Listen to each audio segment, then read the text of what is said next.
B'Shem Hashem Na'aseh v'Natzliach, Shiur Torah, Bruchim Habayim. We're back in our Tuesday night Ikvita the Mashiach, Era of Mashiach series based on the Kuntres by Rav Elchanan Wasserman, Alav Shalom. Tonight's Shiur will be for a Refuah Shlema for Rabbanit Levana Bat Sarah, Rav Efraim ben Shulamit, Rabbanit Sarah Bat Anat, David ben Esriya, Doris Bat Joa, Orit Bat Ilana, Batya Bat Sarah, Serach Bat Batya, Michal Bat Yael, Talia Bat Sarah, Yitro ben Avraham, Stefan ben Katarina, and also for a Atzlacha Rabba for Marsha Bat Julie and her dear daughter Ayla Bat Marsha, Shaul ben Farzane, Yitro ben Avraham, Oshri ben Doris, Gabi ben Doris, Elad ben Doris, David ben Nesriya, and also for a Atzlacha Rabba and a Zivug Agun for Reuven Chaim ben Farel. הקדוש ברוך הוא יברך אותם בכל מכל כל, חיים ארוכים, שלמים, מלאים תורה, מצוות, גמילות חסדים, נחת, ברכה, and for all of those wonderful people that are helping us continuously with their donations, with their time, their skills, and everything that you possibly can do to help our organization, Baruch Hashem, continue to grow as we review the last calendar year. It's truly amazing how much we've grown, b'siyata d'ishmaya, of course. The amount of people that have been watching our shiurim has gone up about somewhere in the neighborhood of 400 or 500%, whether it be subscribers, followers, emails, messages, hundreds of thousands of messages, Baruch Hashem, countless people that are reaching out to get closer to HaKadosh Baruch Hu, whether they're coming from within Judaism, from the frum world, from the secular world, from even the non-Jewish world, Baruch Hashem. We have quite a few people in our conversion at the Judaism group on WhatsApp. And for anybody that hasn't joined our WhatsApp groups for daily updates and short clips, I highly recommend you join the group so you can get a daily update and short clip to give you a chizuk each day. And also get a better idea of our schedule, because many people always, send messages, when's the next lecture, when's this, when's that. Generally speaking, the best places is to get it from our WhatsApp group or to follow our Facebook page if you're on Facebook. Also, highly, again, recommend and with the highest magnitude for people to watch our lectures on our app. Our Be'ezrat Hashem app. You go to the App Store, whether it's on Android or iOS, you go and type in Be'ezrat Hashem, BEEZRAT HASHEM. You'll see our app over there. Download the app and watch the lectures there. This way, you'll be able to watch the lectures without the distractions of the Yetzer Hara, with all types, that gives you all types of recommendations and advertisements and all types of other things that could easily get your mind off of the Torah that you're supposed to be learning and into other types of nonsense that you're not supposed to be learning. So I recommend, again, for everybody to upgrade and go to the app, watch it there. It's a kosher app. If perhaps you have a filter on your phone and you're not able to download the app, just call the filter company and tell them to add our app to their list. Once you've done it, you could also let us know. So if there's anything else that we need to do on the technology aspect of it after they've done their share, if we need to do anything, please let us know. But more or less, what I've heard from people that do have filters is that they're able to, download our app with no problem. Either way, it's the Time of Shovavim. The Time of Shovavim is, as we mentioned on Sunday when we learned together, is the time where we read the book of Exodus, Sefer Shemot, and the word Shovavim is an acronym for all of the parashot, all of the Torah portions that are in the book of Shemot, and also based on the verse Shuvu Shovavim, return, wayward or wayward children back to your God, for each one of us to do tshuva, and Chachamim have stated it time and time again throughout all of the generations that this time is a auspicious time to do Tikkun HaBrit, to not only do tshuva in general, keep Shabbat, keep kashrut, tarat mishpacha, putting on tefillin every day, praying on time, and so on. But the most critical thing that a person should focus on during this time, assuming they have the basics already that I just mentioned, is to do Tikkun HaBrit. To do Tikkun HaBrit is not an easy thing. Perhaps we should take the words of the Rambam that he writes in his Mishneh Torah, that the most difficult addiction that a human being can have is his issue when it comes to wasting seed, when he is addicted to immorality, whether it's by himself or with somebody else. And Rabbi Nachman MiBreslev elaborates further, telling us that what we've seen throughout the Tanakh is a clarity of what it is in the world, meaning that when a person is not careful with his character traits, is projecting arrogance, thinks he knows everything, thinks he has everything, or he or she, this leads to immorality. In the beginning, it starts with a person's self, where they do things to themselves, whether it's with the hands or with the legs, as the Ten Commandments tell us. The Ten Commandments tell us that when a person is, one of the commandments that talks about lotin off, to not be a noef, it's not referring to being an adulterer, but rather it's talking about the issues of immorality, wasting seed, as the Gemara tells us. And the Gemara says that this is specifically talking about whether he's doing it with his hand or he's doing it with his legs, to warm his body up, and in order to waste seed. This is a violation of one of the Ten Commandments. Violation of one of the Ten Commandments. Now the problem is that when a person is young and is exploring himself, doesn't know who, what, when, and how, did not get the right education about how he should deal with his brit, because we know from Avraham, Yitzchak, and Yaakov that when they made a deal, when they made an important agreement with someone, such as the one that Avraham made with Eliezer when he sent him off to go find a kala for Yitzchak, or when Yaakov made an agreement with Yosef, his son, to make sure that he buries him in Me'arat Machpelah, the cave of Machpelah. They says that he had them put their hand under his yerech, under his brit. And although to us in our generation, what we call the 2021 generation or so, in reality 5781, but point being is we think that we know everything, but so we think that is odd in our eyes. It's only odd in our eyes because of all of our sins. If we were as pure, or even a quarter as pure, as our patriarchs, we would know that they viewed their brit, they viewed their member as something that was holy, something that was kadosh. They didn't view it as something like we do. They looked at their brit and their finger the same way. And that's why they wanted to make sure that someone that they're making a covenant with, whether it's Eliezer or it's Yosef or otherwise, they're making a covenant and making sure that they're showing and dealing with the most holy aspect of their life, the brit of the person. Unfortunately, today there's so much confusion in the world that your standard education about how to treat your brit is no longer taught in your in an average Jewish home, needless to say, in a secular home or a non-Jewish home.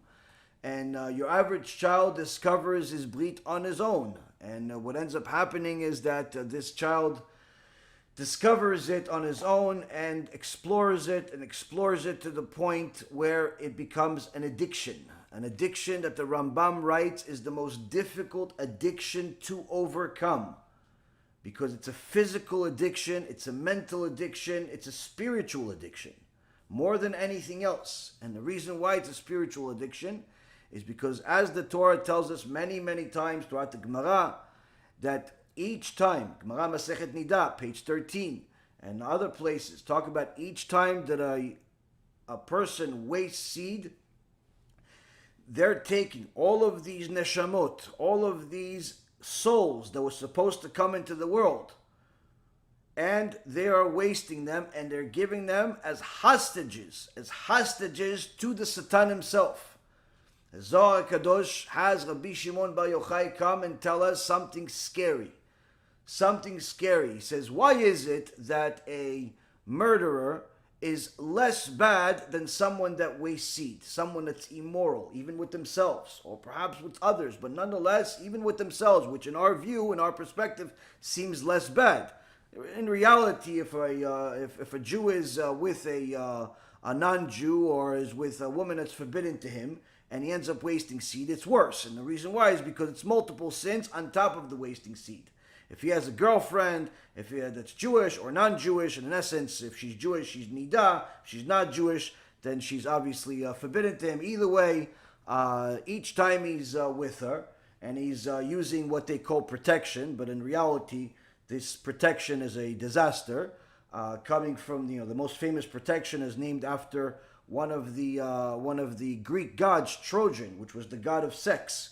So already showing us that this is all connected. The Gemara mentions it, and it's all connected. It's not a coincidence that the Trojan manufacturers or company is coming from the Greek gods of false gods of sexuality, of immorality, because the Greeks wanted to destroy Am Yisrael. They didn't want to kill Am Yisrael, they wanted to destroy them, meaning they didn't want to kill their bodies, but they rather wanted to kill their souls. How? By making them sexually immoral, just like they were. And that's actually part of the things that they would do in these coliseums, which they call, today we call sports. They would have all types of naked men with men and all types of other things, do awful and disgusting things. And the point being is that when a Jew is immoral with himself or with somebody else, or even when a non-Jew is immoral with himself or with somebody else, they're taking souls that were supposed to come to this world. One of those souls was supposed to come to this world, but each one of them was, in essence, a soul.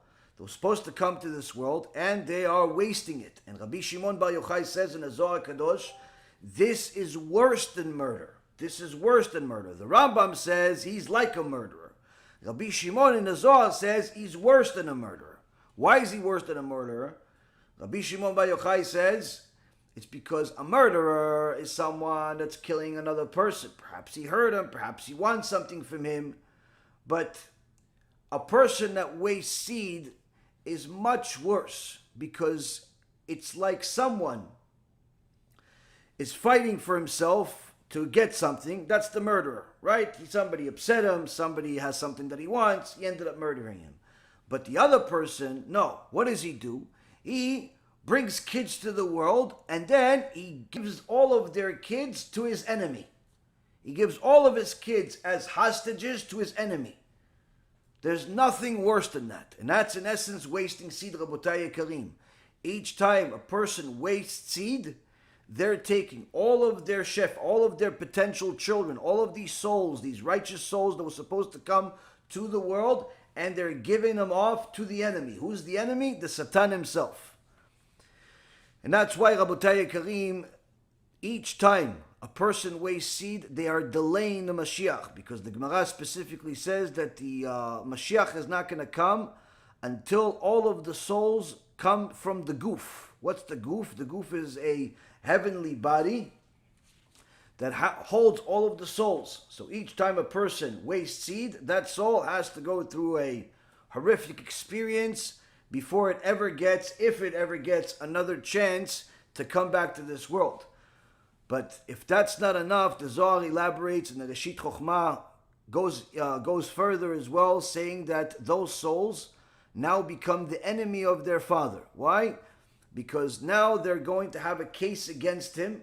They're going to have a case against him saying, how come you didn't give me a body? So as soon as that person dies, whenever that time comes, all of those souls come and tear him apart, come and destroy him, and taking revenge against him. This is also the reason why until this day in Yerushalayim, there's a custom that Am Yisrael has where the children are not allowed to go into the cemetery to bury their father. Why? Because lest he wasted seed, if he wasted seed in his life, those enemies, which are his children, are going to be jealous of his children in this world that have a body. and could potentially kill them. So until this day, the children are not allowed to bury their father in a cemetery in Jerusalem. In other places in the country, obviously, it's a less religious, and therefore they don't have necessarily that same custom, but for different reasons perhaps also. The point being, Rabotai, is that this is all part of the standards of Judaism. It's not a mystical teaching that's far away from us. It's not Bashamayim, it's not in heaven, it's not over the mountain, it's not across the ocean. This is the very basics of Judaism, and anyone that tells you otherwise or does not educate you at all about this particular topic during a time like this, during Shovavim, is simply a person that's trying to customize the Torah to you. You do not want a teacher that customizes the Torah to you. Why? Because if he's going to customize the Torah to you, that means he's not going to give you the whole Torah. If he's not going to give you the whole Torah, you're not going to get the whole Gan Eden. You're probably going to get a whole Gehinnom instead. Because we need to know the whole Torah in order to get the Gan Eden, in order to get to heaven.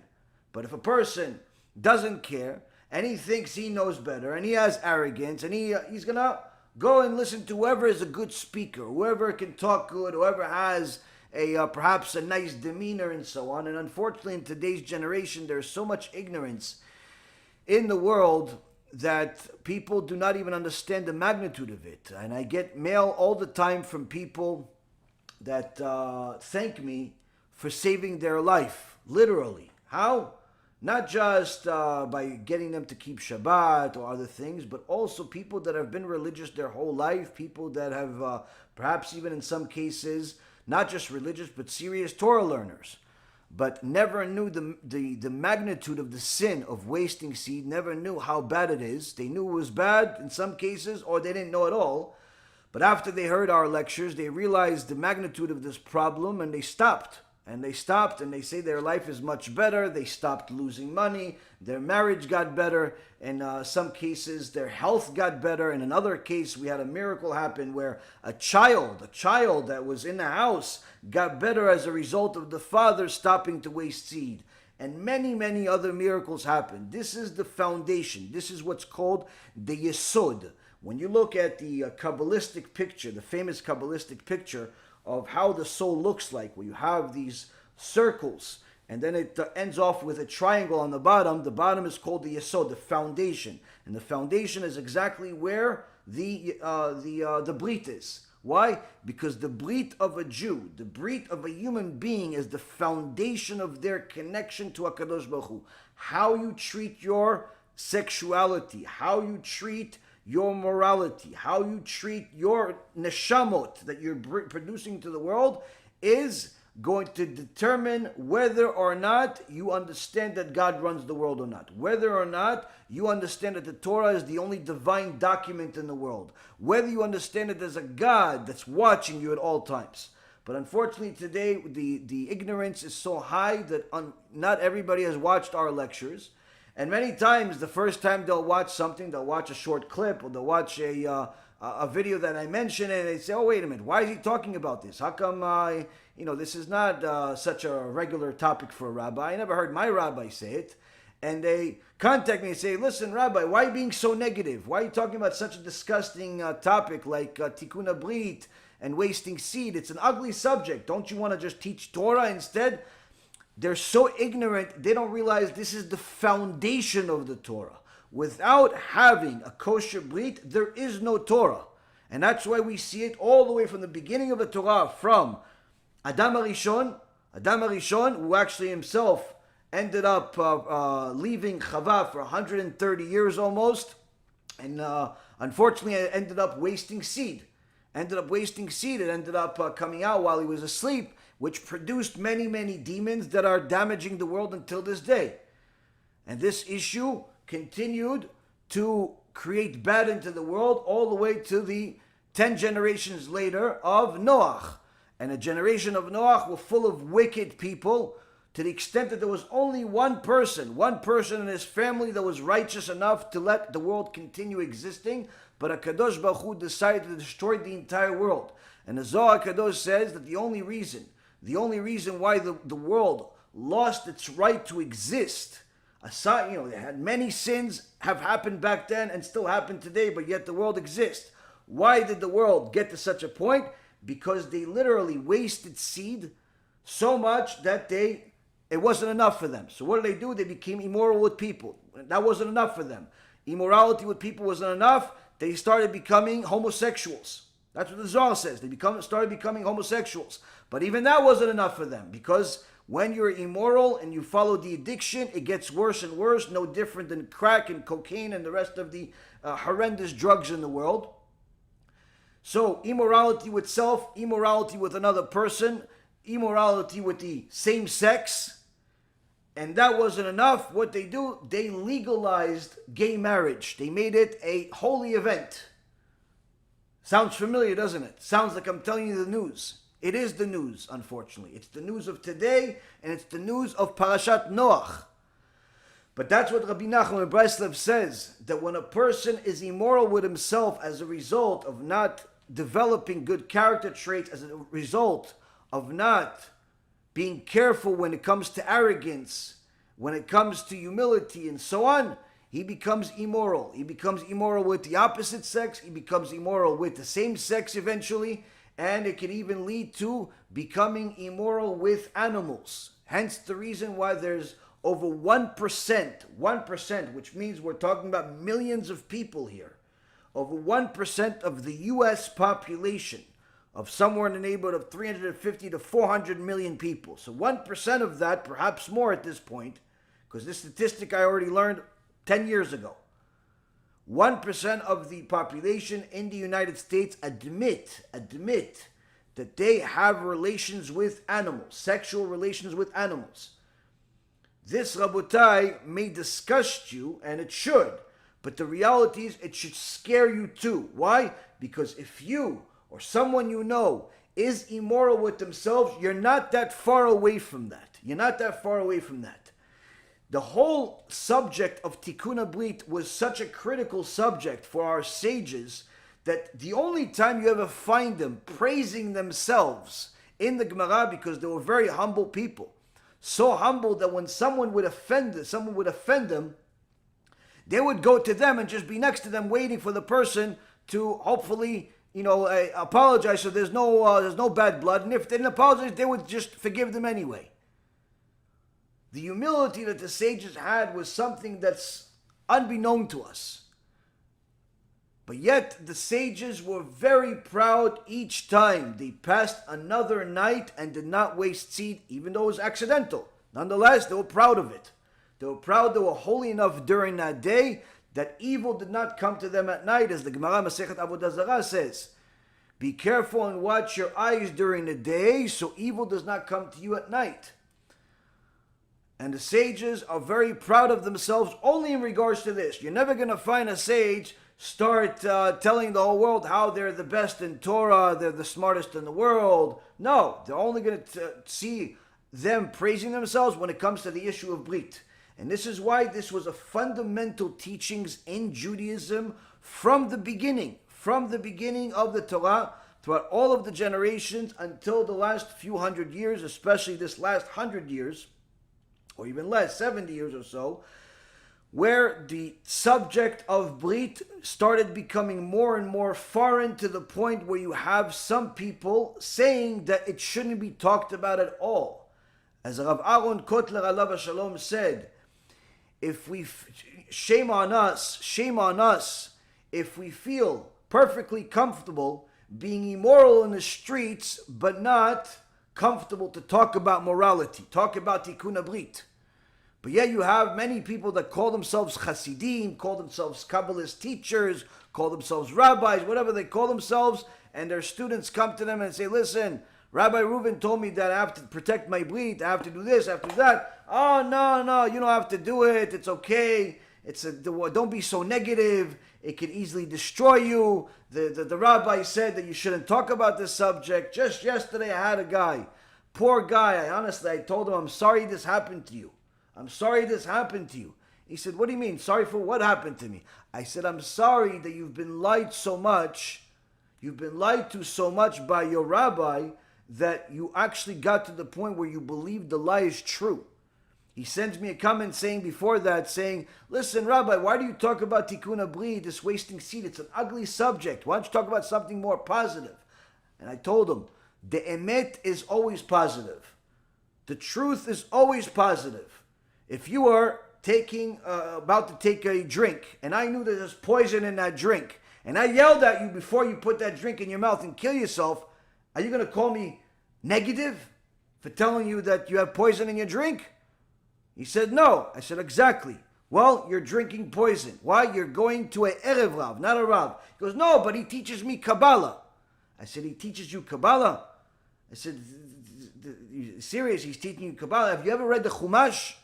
Have you ever read the Chumash, the 5 books of Moses? Have you ever read the Chumash? He says to me, I would like to read the Chumash. Meaning he's never read the Chumash in his life, but yet his so-called teacher says he's teaching him Kabbalah. But yet at the same time telling him not to listen to things that have to do with Tikkun HaBrit, not to listen to anything that's negative. I told him, your teacher is not a rabbi, he's not a Kabbalist, he's an Erev Rav, he's destroying you, and I'm sorry this is happening to you. He said, listen, Rabbi, I don't think that God really cares whether I eat kosher or not. Here, he's this guy that doesn't think that God cares if he eats kosher or not, he's learning Kabbalah. It's the joke of the century, but unfortunately these types of victims are everywhere. In fact, they're probably the majority of Jews in the world today. They're ignorant to the point of being victims to all types of leopards, all types of sharks, all types of spiritual monsters that call themselves all types of titles that are taking advantage of it. Now that's not going to help anybody when they go up to Shamayim. Why? Just like you investigated the truth about your profession to become an expert, just like you investigated the truth about your spouse in order to marry them, just like you investigated the truth about how to make money and all otherwise, you have to investigate the truth when it comes to the Torah.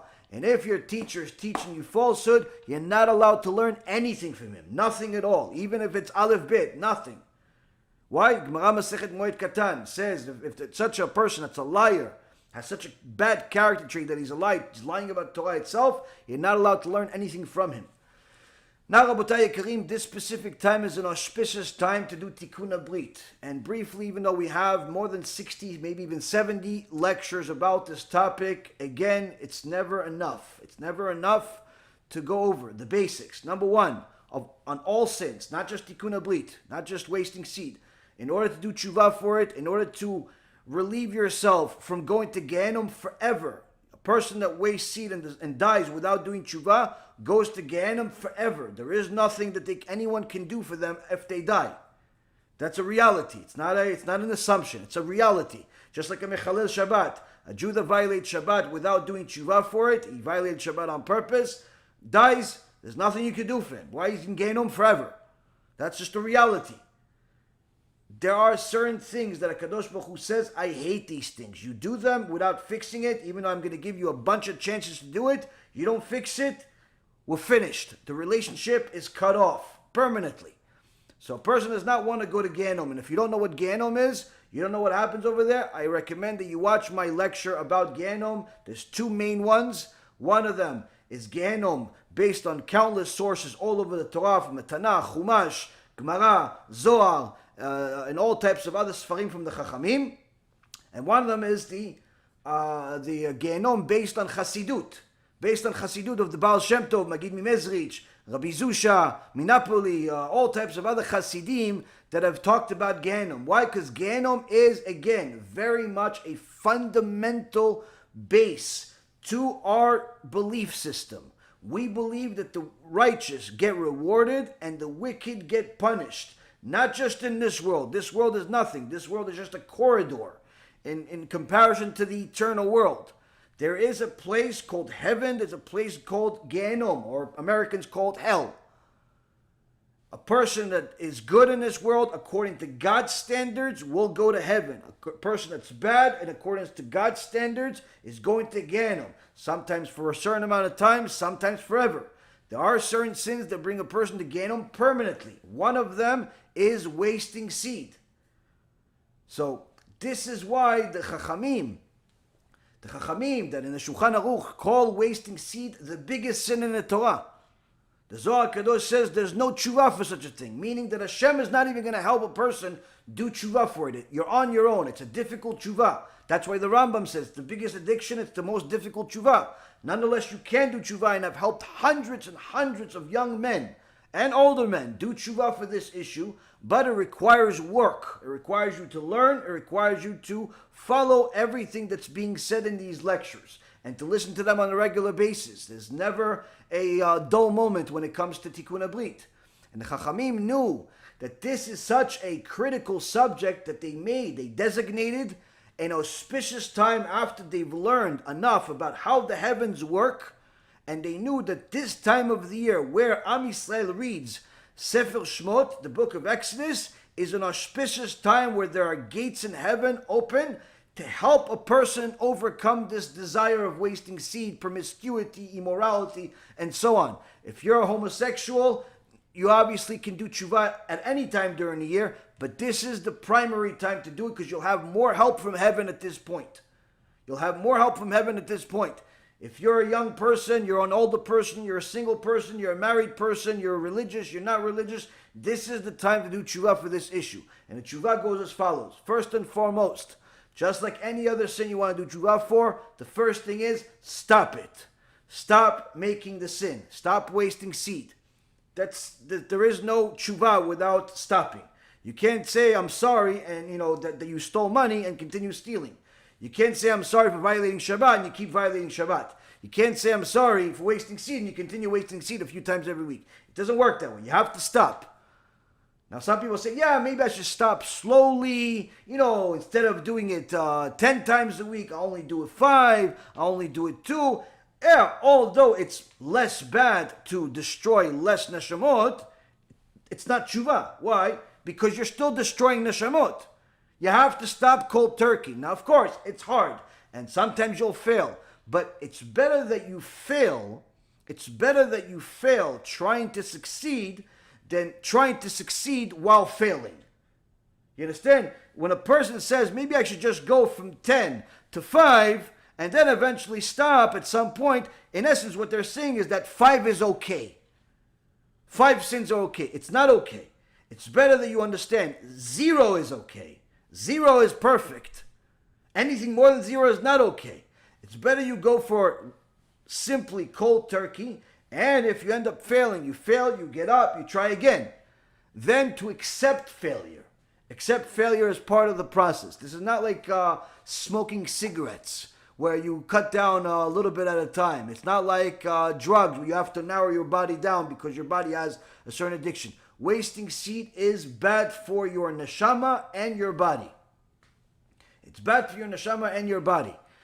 And a person has to stop. So that's the first thing. Second thing is they have to put a fence around themselves, meaning that they have to get themselves to the point where they're not putting themselves in harm's way. If you know the certain amount of types of people that you spend time with, they cause you to sin, whether that's a boyfriend, a girlfriend, friends that you hang out with, certain places that you go to, even a workplace, whatever it is, these places cause you to sin, you have to abandon ship. You can't go to those places. Again, the only amount that's correct is 0. Anything above that, it's too dangerous. Why? You've already failed with her a few times. You've already failed with him. You've already failed with that. You can't allow yourself to put yourself in harm's way. So you have to put a fence. Now, how do you know what fence to put? That's where the education comes from. You go to our videos on our app, the Bezrat Hashem app, or you go to a YouTube page, or you go to our website, and you'll go to the playlist called Pgam Brit, Wasting Seed. Pgam Brit, P-G-A-M, Brit, B-R-I-T, or Wasting Seed. You type those words up, you'll see dozens of lectures about the topic. Watch all of them on a regular basis. Even after you've watched one, you watched another, you keep watching it. And I'm sure this particular segment of the shiur will become part of those shiurim. You have to educate yourself. That's step number 2, and it's part of putting a fence around yourself. Step number 3, you have to distance yourself from that sin long enough where you realize how bad it is. You have to educate yourself about it and distance yourself, meaning stop for an extended period of time to know that what you've done is wrong and feel bad for it. Feel bad for that you've actually sinned. Now, I know that every guy and even every woman that sins with herself, or with himself, or with others, or whatever, they feel bad 2 seconds after they've completed the sin. But that's not the bad that I'm talking about. I'm talking about bad when, without the sin being involved. Meaning, a day later, you have to feel bad about it. A week later, you have to feel bad about it. Why? That's part of your tshuva, that praying to HaKadosh Baruch Hu, and admitting to him that you've made this sin. Literally, part of the tshuva, the Gemara Masechet Yomah says, and also the Rambam Paskins La'alecha, and also the Chinuch talks about it. One of the mitzvot of tshuva is to admit that you've made the sin to HaKadosh Baruch Hu. Now you're going to say, well, HaKadosh Baruch Hu already knows that I sinned. Yes, but when you admit it, without other people being there, just you by yourself, you admit it in an open voice. HaKadosh Baruch Hu, I'm so sorry that I sinned against you. I'm so sorry I wasted seed. I'm so sorry I went with a goyah. I'm so sorry that I went with a niddah. I'm so sorry I did all these things against you. I'm sorry. When you say those things out loud, it starts to touch your neshama. It starts to touch your heart. It actually brings you a little bit of embarrassment, which is good for the sake of tshuva. This is the third step. You have to get to a point where HaKadosh Baruch Hu is which is the fourth step. HaKadosh Baruch Hu testifies for you in the bet din of Shamayim, you have done tshuva. Now what happens if you fail 6 months down the road, or 6 years down the road, Chas v'shalom, or anything else? You start tshuva again. Whatever you've done tshuva for, you did tshuva for, you have to start again.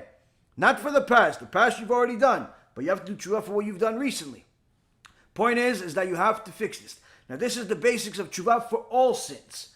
Stop, build yourself a fence, get to a point of sorrow where you're apologizing for it to HaKadosh Baruch Hu, and get to a level where Hashem can testify for you that you've done tshuva. These are the basics for all sins. Now specifically, now we're talking about Tikkun HaBrit, so we're going to add a few other things that are specifically for Tikkun HaBrit. Now, since the Chachamim knew that even if somebody made sins and he did tshuva, if that tshuva is based on fear, which 99.9999% of all people that do tshuva, it's based on fear, if not 100%, because fear is in essence the biggest motivator in the human psyche, that converts all of the sins that were purposeful to accidental. Now, although the punishment is not as dear, still there is a stain on their neshama. There's a stain on their neshama, so they can't get rewarded in heaven the same way they'll get rewarded had they not had that stain. So what do you do for that? You do tikkunim. What's the tikkunim? Now the Chachamim in previous generations would, according to the Zohar, Rabbi Shimon Bar Yochai, the Arizal, said that each time a person wasted seed, or he was with a Niddah, or did any of these immoral sins, they would have to fast a certain amount of time. So for example, if someone wasted seed, they would have to fast 84 times for a single session, a single sin, 84 times. If he was with a Niddah, he has to fast 84 plus 82. So 166 times they'd have to fast. Now, that's for a single sin. Now, surely people sin more than once. So now in past generations, people were able to fast a lot more than us, and there's also certain strategies where you could do a certain mitzvah that counts as if you fasted many, many times. If you fast for 2 days straight, if you fast for 3 days straight, but most people can't handle that. Most people can barely handle fasting for 1 day. So what do the Chachamim do, including the Baal HaTanya? Baal HaTanya says, fast for 1 day during this time, or any time really, for the specific sin, and the rest of the times that you've sinned, fix it, do a tikkun with money. Do a tikkun with money. You go, you analyze how much it costs you to eat bare minimum of food per day. You multiply that by the number of fasts you owe. So let's say, for example, you sinned 1 time, that's wasting seed, that's 84. Cost of food, let's say $5. 5 times 84 is 420. So you have to give $420 in tzedakah. This is not part of Maasel. This is not part of Maasel because it's in essence money that you owe. It's like stolen money, if you will. So $420 that you give for the sake of this sin. Now you can't just give it to some zoo or some average local rabbi that just teaches nice things but doesn't talk about Brit. You have to give it specifically for the sake of this teachings, meaning anyone, whether it be myself or be anybody else in the world that teaches this subject, and you want to help promote this subject and the publicity of this kedusha, this holiness in the world, this is what you donate for. This is what you donate for. Now this is not just for men. This is also for women. Women that have been walking around immodest their whole life and caused men to waste seed. Women that intentionally caused men to waste seed, whether it's with pictures, films, or even being with a person. Each time you're with somebody, you have to do Tikkun HaBrit and also Tikkun Niddah. You have to do Tikkun HaBrit and Tikkun Niddah. Same concept. Some even say they have to do Tikkun for each time that she was with herself. The Ben Ish Chai Alav Shalom says that each time a woman is with herself, she's doing Maaseh Mitzrayim. She's doing the wickedness of Egypt. That's why the Rambam forbids it in the Mishneh Torah. Talks about it's forbidden for a woman to be like that. It's considered the acts of the Egyptians because they were immoral, the Egyptians. So a woman that's immoral with herself, it's also a sin. And the Ben Ish Chai says that she produces demons just like a man produces demons when he wastes seed. And those demons hurt them. They hurt their ability to make money. They hurt their ability to have children. They hurt their ability to learn Torah. They hurt their ability to have Shlom Bayit. Put it this way. Some of the greatest mekubalim we've had throughout all of the generation, including this generation, literally say this: the root of all of your problems, all of them, money, marriage, children, anything, health, the root of all of your problems is connected to the issue of Brit, Kedusha, man or woman. The root of all of your problems, more than any other part of the Torah, the root of all of your problems, the father of all evil, comes from the wasting seed, comes from desecrating your Kedusha, desecrating your holiness, because that's your holiness. So this being an auspicious time for that tikkun is why you'll see certain keilot, certain congregations, especially in the Hasidic world, and some really serious Sephardics, and some really serious Ashkenazim, you'll see that during this time, there's teachings about this. Sometimes people learn in private, sometimes they learn in sessions. There's people fast once, twice, 3 times a week. Most importantly, a lot of people take whatever money they have, instead of wasting money on stock markets and watches and sneakers and more junk that they don't need, they use that money to publicize teachings like this. Why? This is the root of all of your problems. So with that being said, Rabotai Yekarim, we have this time, this Parashat Shemot. We're starting Parashat Shemot. This is the beginning of Shovavim. This is the time to fix. We're going to talk more about it later on today because it's connected to what Rav Wasserman said. But nonetheless, I wanted to mention this because many people are asking me constantly to give more and more information about this subject, more new information, more old information.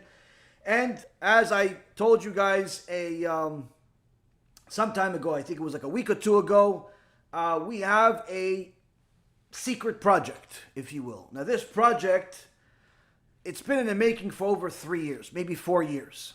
But the most critical time has been the last half a year or so. The last half a year, maybe longer.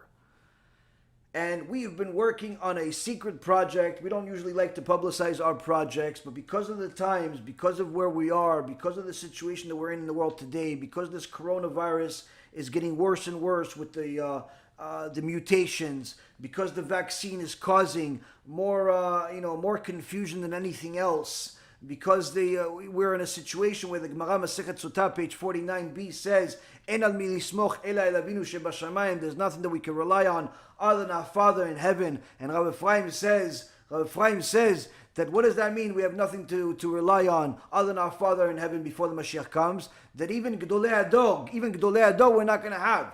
Even Gedolei Ador, because many of the Gedolim are getting older and older, Hashem Yishmo. Many of the Gedolim are sometimes not talking, or sometimes they have conflicts. The point is, we have nothing to rely on. We're in such a time. So each person has to fold his sleeves and realize it's up to you. It's up to you. It's not your rabbi, not your mother, not your sister, not your father. It's you. You have to fix you. So you have to do whatever you can to fix this issue. If you have a problem getting a shidduch, if you have a problem making money, if you're losing a bunch of money, you have health issues, you have marriage issues, you have children issues, like I said, the biggest mekubalim in history, including this generation, have outright said clearly, the root of all evil, the father of all problems is wasting seed. Meaning, you have problems, it's definitely connected to it. Now you're going to say, yeah, but I haven't wasted seed in a year or two. Okay, but who says that you're wasting seed from before that is absolved? That you fixed it already. Okay, so you stopped. Kol hakavod. But there's still something to fix. How do you fix it? You have to get other people to fix it. You have to do kiruv. You have to get other people to learn these lectures. You can do it for free by taking this lecture and many others we have and share it. Share it with people. Now that works to a certain extent, but sometimes people like something tangible, something physical. So you go to our website and you buy one of the USBs or you buy a box of CDs that have this specific teachings in it, and you spread it around your whole community. Spread it around your whole community. I've been telling you guys this for months. We're trying to buy more CDs to publicize it, but we need more money. Some people care, some people don't care. Point being is, this is the time to do it. You have to do it for yourself. You have to do it for yourself. Now, the USBs right now, they're $50 each because they're expensive. They're just simply expensive to produce. They have nice graphics. They have a lot of stuff on them and so on. But for this specific time, during the Shovavim, whatever a person buys a 2 USBs, we'll give them 2 for free. Meaning, you're getting 2 for 1. Now, the website's not going to adjust. You're going to see 2 and you'll get, don't worry. You buy 2, you'll get 2 more, you'll get 4. But that's only helping 4 people. But nonetheless, at least you're doing something. CDs are a lot cheaper. And nonetheless, you can buy this whole box of CDs with 25 pairs of CDs. That's in essence 50 CDs for $150. Same thing. Anyone buys CDs, you buy 2, you'll get 2 for free.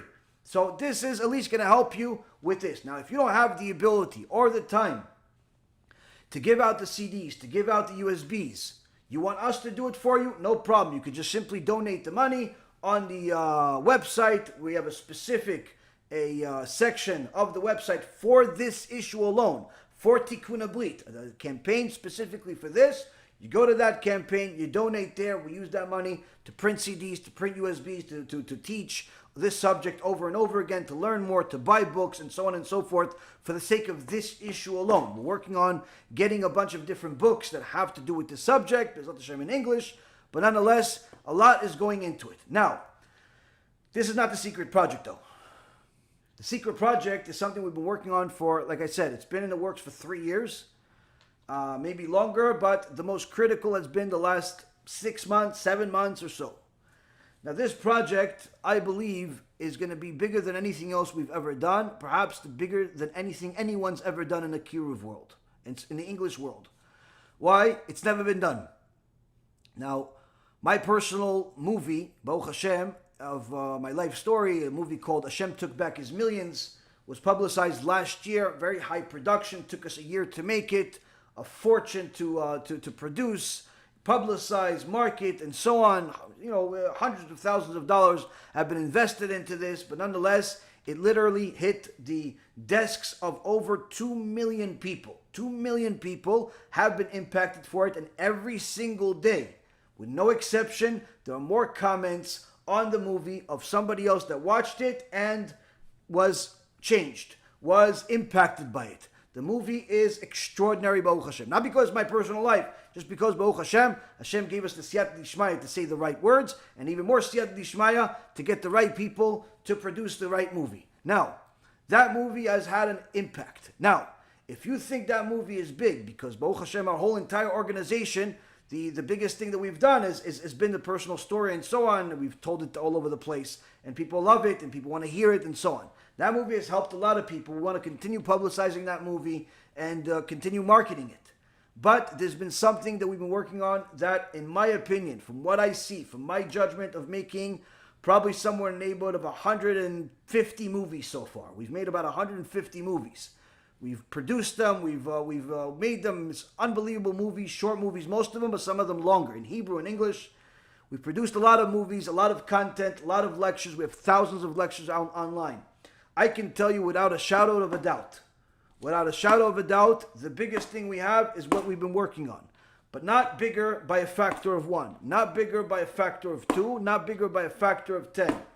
I think what we have here in the works right now is something that's bigger than a factor of 1,000. Simply 1,000. You can call it exaggeration, call it whatever you want. When you see it, you'll understand. When you see it, you'll understand. What we have is we've been making a Tikkun HaBrit movie. A Tikkun HaBrit film. This is the first time I'm telling it to the public. There's a few individual friends that I have that know about it, literally less than a handful. Other than that, nobody else knows about it. But now everybody's going to know about it. We have a Tikkun HaBrit movie in production. We are in the later stages of production. The movie is like nothing else we've ever done, nothing else anyone's ever done in any language.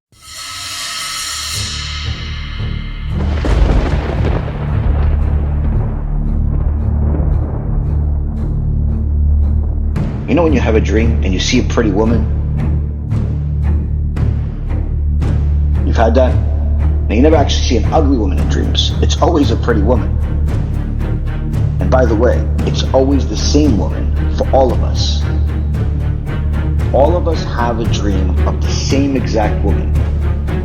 And she's more dangerous than the Satan himself. Who is she? You're not even allowed to say her name. What are you going to call her for? People are addicted to it. I live a normal life. Repent and you will find salvation.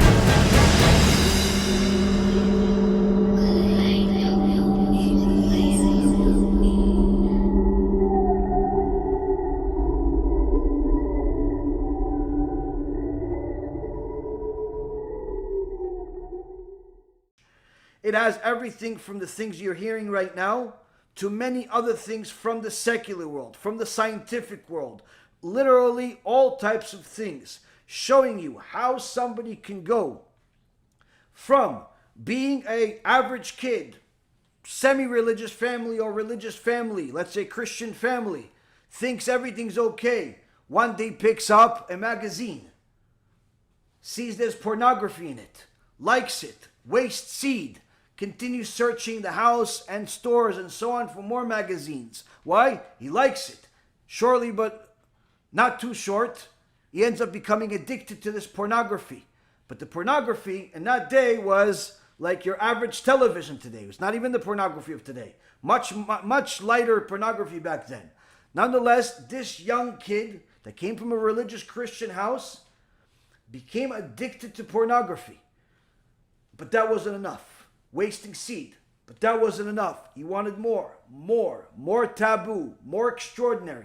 Little by little, he started finding more violent pornography, which unfortunately today is some of the most popular pornography there is in the world.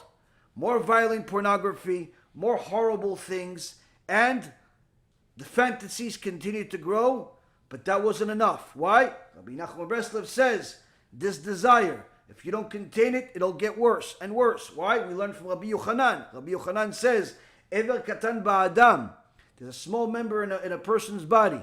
If you starve it, it'll be satiated. If it's you feed it, it'll always be hungry. Same concept here. This young boy came from a family, everything was good, but got into what almost every boy today gets into, but on their phone in a much worse way. Now, you would think, okay, so worst case scenario was, what happened? He was an adulterer, cheated on his wife, he never got married, he became a gay. What happened to him? Well, what happened to him is the worst possible thing. It wasn't homosexuality, it wasn't adultery, those two, but it wasn't just that. He became a serial killer. One of the most famous serial killers in history, a person by the name of Ted Bundy. And this person became a serial killer who murdered dozens and dozens of people, specifically women, in horrific ways after doing all types of horrific things to them, including violating their body after they're already dead, called necrophilia. Why? His sexual desire got out of control to the point where he simply wanted to express that desire that he saw, that he learned from a pornography film in real life. And it became more and more violent to the point where he killed the people. And he became a serial killer and literally murdered in cold blood dozens and dozens of people. And an interview that we have, he says clearly himself, he blames everything on his pornography addiction. Now, if you think this is an alone experience, it's not. It's not a lone experience. Many other serial killers, whether it be Ted Bundy, Charles Mason, some other Reshaim that are out there, I keep forgetting their names, Baruch Hashem, Shem Reshaim Yerkav. All of these horrific people had one common denominator, which is pornography, which is wasting seed. When our sages told us this is an auspicious time to do Tikkun HaBrit, they're not just telling us do Tikkun HaBrit so you could save your neshama from going to Gehinnom. It's also save humanity. Save humanity from going to Gehinnom. And that's a reality, Rabotai. But we have a world full of Erev Rav. As the Zohar HaKadosh says, most of the rabbis in the last generation before Mashiach is going to come are going to be Erev Rav, evil rabbis, evil people that are going to teach you things that are against the Torah, not for the Torah, but they all look like they're righteous. They're not only looking like they're wicked. All of them look like they're righteous. So a person has to be very careful. And this is in essence what connects us to this week's shiur from Rav Elchanan Wasserman Alav Shalom. In the last section of this particular section, where he talks about the Masoret and how we're supposed to treat the exile, Rav Wasserman Alav Shalom says, our dispersion into various parties of heretics and reformers, to the quasi-orthodox who wrap themselves in mantle of orthodoxy, is the greatest of the curses which have come down upon our heads.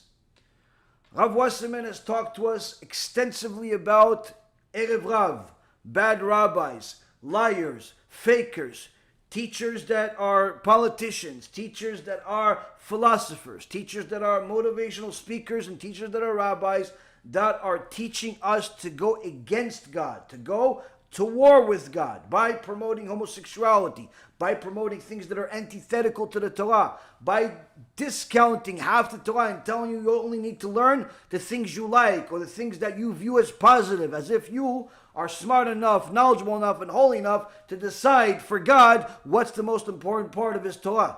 The point is, Rabotai, he says, our problems stem from we have been dispersed into groups, but each one of these groups has heretics in it. And unfortunately, sometimes those heretics are the leaders of the groups.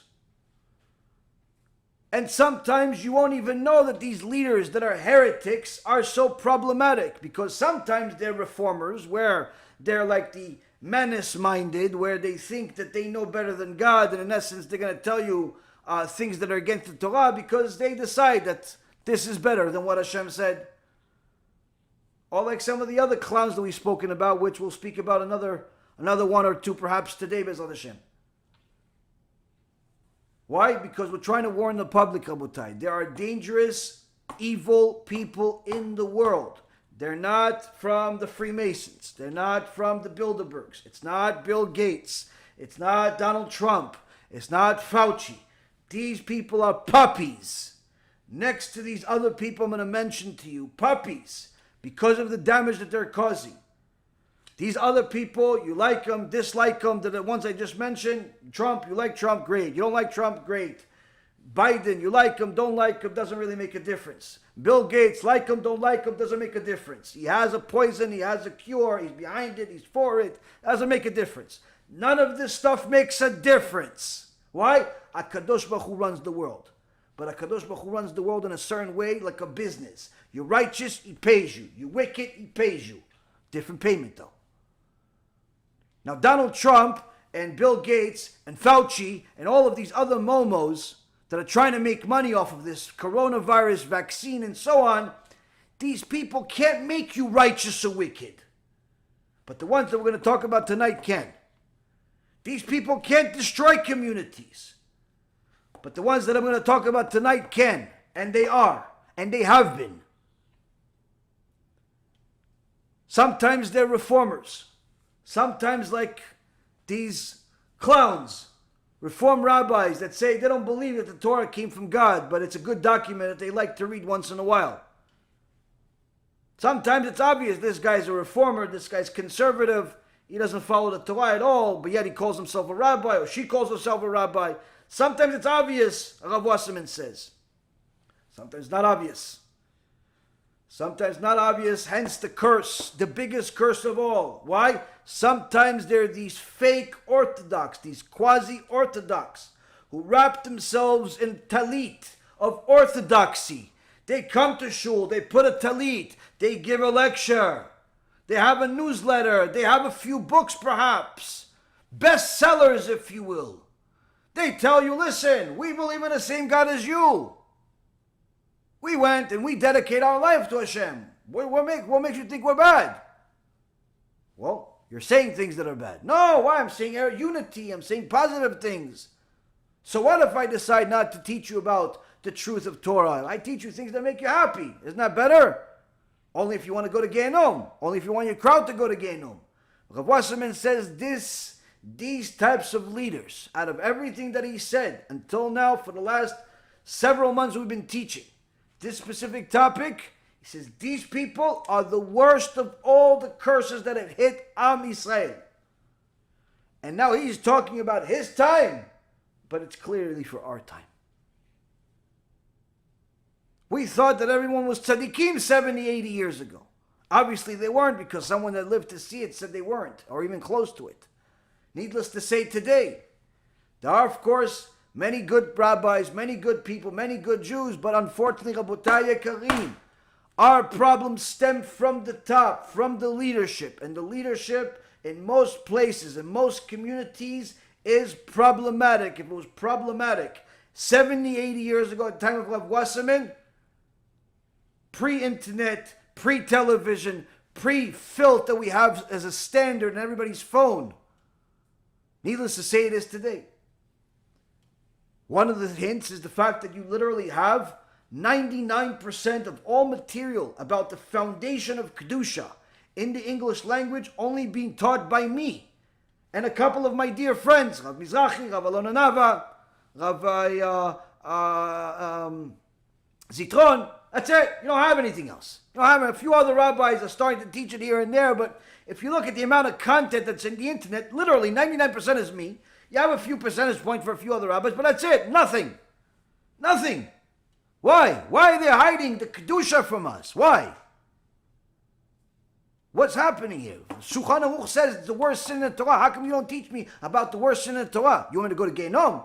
How come your average religious kid is addicted to wasting sid? How come practically every young man, every young woman thinks that promiscuity is a good thing? Whether it be by themselves or with other people. They celebrate it. There's no shame. There's no busha. How come? How come we don't teach everybody about Kedusha? How come? Rav Wasserman says because we have a curse upon us. It's these fake people that call themselves Orthodox. These are the problems. They are the problem. The fish rots from the top. And he continues, says, there is no unity. And there can be no unity in a host which lacks supreme loyalty. Everyone likes to talk about unity. No, come on, achdut, you know, everybody should love each other. You're Hasidish, you're Litvish, you're secular, you're atheist, whatever, we're all together, achdut. Rav Wasserman, the Gadol Ador of 7 years ago, the Talmid Muv'ak of the Chafetz Chaim, his biggest Talmid, says there is no unity with such people. There is no unity with such people. Why? If you're for God, you're my ach. You follow God, you're machi. You're my brother. You're against God, you're not achi anymore. Now, if you're interested, if you're ignorant, but you're open, I'll help you. But if you're against God, you're not part of us. There's no unity. There's no unity. And there cannot be unity when we lack loyalty. Loyalty to what? There's no universally accepted authority. Meaning that when we don't have loyalty to our tradition, to our Mesorah, That means that we're not going to follow the same things that our fathers did, that our grandfathers did, that our ancestors did. What did they do? They had a problem, whether it be coronavirus, the Spanish flu, the Spanish Inquisition, the pogroms, the blood libels. You type in the word blood libel on the internet, it's pretty much only about Jews. Why? We're the only people in the world that were killed simply because of our belief system, by made-up facts that people just decided that. They decided that we're taking Christian kids and murdering them for the sake of taking their blood and putting it in matzahs. The stupidest things in the world for anyone that has a brain who understands that a Jew is not even allowed to eat the blood of a chicken, not allowed to eat the blood of a cow. Needless to say, the blood of a human. But we have countless blood libels where this led to a massive murder of our people by evil people that blame this stuff on us. Blame that we're murdering people for no reason. They said that we're murdering them because we want their blood. How does such a bad thing happen to such a good people? When there's problems with the teachings, there's problems with the students. When there's problems with the students, HaKadosh Baruch Hu has to send some type of stick to hit us back into shape. What we did throughout all of those times in history, when there were blood libels, when there were pogroms, when there were inquisitions, when there were holocausts, when there was destruction of our people, both physically and spiritually, when there was a plague, no different than the coronavirus, we'd always go to the Gedol Hador, the biggest rabbis of the generation, and ask them, what do we need to do?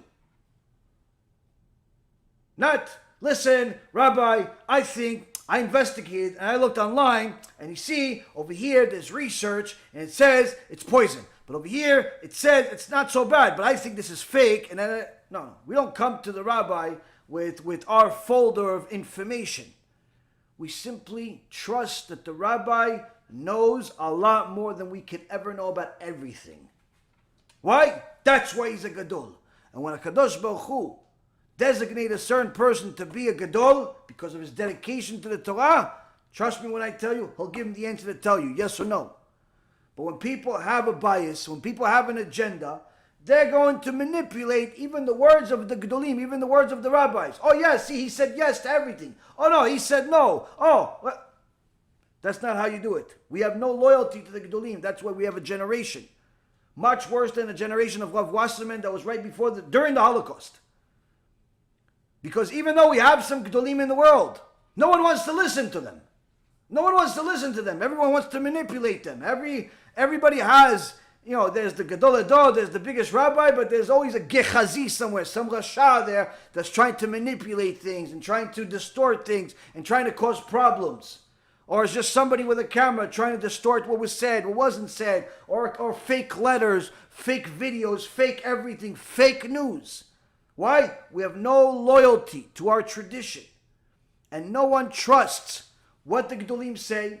No one trusts that they should have patience until the Gedolim speak. So in reality, we go and we ask for advice even though we've already made a decision. We go and we look for what we said and what we think being said by somebody else just in order to find someone that agrees with us. This, Rabotai Karim, is a disaster. It's part of the disaster. And this is the reason why there's no unity, Rav Wasserman says. In the days when the Torah ruled Am Yisrael, the people were loyal. And everyone had confidence in the Torah. Nowadays, they have replaced their trust in the Torah by trust in political parties. Instead of listening to the sages of old, they listen to party leaders. Instead of believing in the true prophets, they believe in the false prophets. Obviously, false prophets doesn't only mean prophets because there's no prophecy in the world anymore for 2,000 years. But anyone that's a speaker, whether it be a politician or a rabbi or whatever, is considered in essence a prophet. Based on the definition of what the Chachamim are using, based on what Rav Wasserman is saying here. Why? Because Navi, prophet, comes from Niv Sfatayim, a speaker. So Rav Wasserman says, instead of listening to the good speakers, the ones that tell the truth, what do? We go and listen to the false speakers, to the politicians, to the newscasters, to Hollywood, to the fake rabbis, to the Erev Rav, to the ones that have an agenda, to the ones that only want our money, to the ones that don't say anything that actually matters to us, but everything that doesn't matter to us, and so on and so forth. That's who we listen to. Instead of believing the true prophets, we believe the false prophets. And falsehood costs us dearly. We pay for it 100 times over. Rabotai Yekarim, we live in a generation where we've spoken about it time and time again, but it's not enough. Why? Because we live in a generation where there's such high magnitude of false prophets that you don't even know if you can survive a day without running into one of these criminals. Without running into one of these criminals and being influenced by them. Literally not a day goes by without me getting an email, a text message, or some other communication of somebody telling me about another false prophet, another rasha, another influencer that's destroying people. And the problem is, Rabotai, is that this all has to do with us. This all has to do with, it's our fault. It's our fault because we do not follow the tradition, where we go to rabbis that we know and we can testify, and they've been testified that these are tzaddikim. How do you know if someone's tzaddik? If they have yirat shamayim, if they're afraid of God. They're afraid of God. If they're not afraid of God, they don't teach you about yirat shamayim, you can't listen to anything they say. Why? Yirat Hashem iotzaro. Gemara Masechet Shabbat says, the fear of heaven, the fear of Hashem, that's his treasure. That's our connection to Hashem. Yeah, what about loving Hashem? You cannot get to love Hashem without fearing Him first. This is the reason why Hashem scared us literally to death at Mount Sinai, Parashat Yitro. Scared us to death. All of Am Yisrael died at Mount Sinai twice, and He resurrected them. Why did He scare them so much? Moshe Rabbeinu says He scares you only to make sure that you don't sin. But a person that doesn't teach you about Yirat Shamayim, doesn't teach you about sins, doesn't teach you about punishment, doesn't teach you about being afraid of Hashem, is simply a person you cannot learn from. Why? Rabotai, you need to connect to Hashem in order to do good in life. Without connecting to Hashem, how are you going to do good? By yourself? Yeah, good luck with that. Every single person that thinks they're doing good without having Hashem in their life only wakes up sometime later to realize it was the mistake of his life. Whether it was in marriage or in business or otherwise. But unfortunately, Rabotai, the whole issue of Yirat Shamayim has become a joke to people. Sometimes the jokes are funny, like this one. Where you have a person came from Yerushalayim all the way to the United States. Comes to a rabbi and he says, hey rabbi, listen, I want to sue God. The rabbi says, why do you want to sue God? Oh, I have claims against him. Okay, where do you live? He says, I live in Jerusalem. He says, why are you coming to my Beit Din here in America? Why don't you just go? You have many Beit Dins in Yerushalayim. He says, no, I can't go to the Beit Din in Yerushalayim. So why not? He says, see, the problem is, in Yerushalayim over there, all the rabbis are scared of God. Every rabbi over there, they have Yirat Shamayim over there, all scared of God, so they can't really help me. They're all biased. Here I heard you specifically, you're not scared of God at all. You don't care about God. You're not scared of all. You don't pay attention to Him. You're the right judge. I want to sue God through you. As funny as it is, it's sad. Why? It's true. It's true to a certain extent with certain people. You see certain people act as if God doesn't exist, but yet they call themselves Orthodox. They call themselves Orthodox, and they cause more damage than anybody else. One of the examples is an organization called Yafid. This organization of Reshaim. This organization of Reshaim is run by a few people that call themselves Orthodox Jews. What do, these people? They decided that they are going to go to the U.S. government, and petition for the government to cause damage to our yeshivot. How? Telling the secular American government that our Jewish yeshivot, our private yeshivot, Our Kodesh Kodeshim, our kids, they're not learning enough secular studies. They're not learning enough secular studies, and that means that the kids are not going to know anything. They're going to be ignorant. They're not going to know how to adapt to society, the American society. And they went to the government, and they've been going to the government. And this is a big impact in the Jewish world. How much so? Right before Corona, the government was on the verge of shutting down every yeshiva in New York. And there was problems also in California, and there's problems everywhere. All starting from this organization that says to the government, they call themselves Orthodox, they call themselves religious, they call themselves people that care about Am Yisrael. Why? They say, no, you're not learning enough secular studies. So the government comes, they don't know how to assess what's enough, what's not enough. So the government comes to the yeshiva and says, listen, if you don't start teaching these yeshiva bachurim, if you don't start teaching them 7 hours of secular studies, we're shutting down the yeshiva. It's going to become an illegal enterprise. Unfortunately, because the yeshivot depend so much, wrongly or rightly, so much on government money, unfortunately, they can't do whatever they want. So many of them were literally on the brink of closing, lawsuits, all types of things. Now, this didn't just come from nowhere. This started with this wicked, evil organization with these quasi-Orthodox people run by one particular guy named Naftali Monster.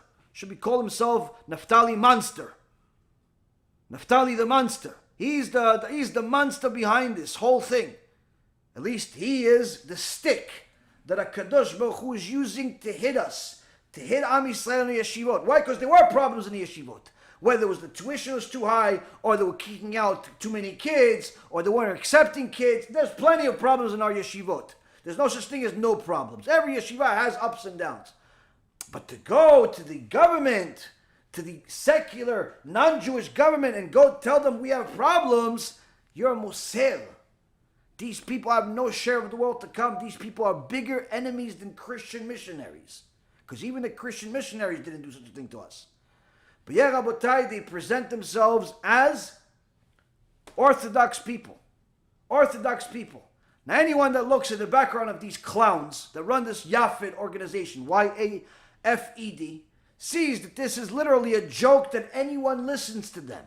It's mamash a joke. You could see the divine hand is behind this, and he's just simply using a wicked person that wants to do wicked things, and he's using them to do it. Because it doesn't make any sense that someone by name of Munster, that says self-proclaimed a person that the thing that makes him the most happy,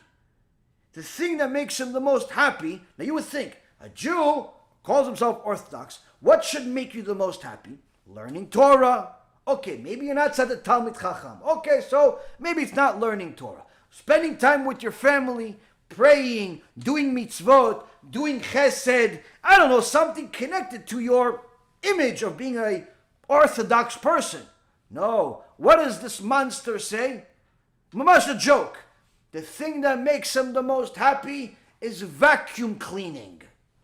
Vacuum cleaning, I'm not even joking, you can see this on the website, it's on his bio. Vacuum cleaning is the thing that makes him the most happy. So how does somebody that likes to be a cleaning lady, how does somebody that likes to be a cleaning person, how does he get such power from HaKadosh Baruch Hu to cause so much damage to his people, to Am Yisrael? How does HaKadosh Baruch Hu give such a person power? It's to show the rest of us that we're all nothing. That we're all nothing. HaKadosh Baruch Hu decides who's going to have power and who's not going to have power. You decide what you're going to use that power for. He's going to decide whether you're going to have money or you're not going to have money. You decide how you're going to spend that money, whether it's going to be for tzedakah, for kiruv, for Torah, or it's going to be for nonsense. You decide as far as how you're going to use the tools that HaKadosh Baruch Hu gives you. Because HaKadosh Baruch Hu could literally make a vacuum cleaning faker into somebody that caused more damage to the American Jewish people in the Frum community than almost anybody else. Almost anybody else in the last few years at the very least. Now, Why do I say almost like everybody else? Because there is somebody that's more dangerous than him.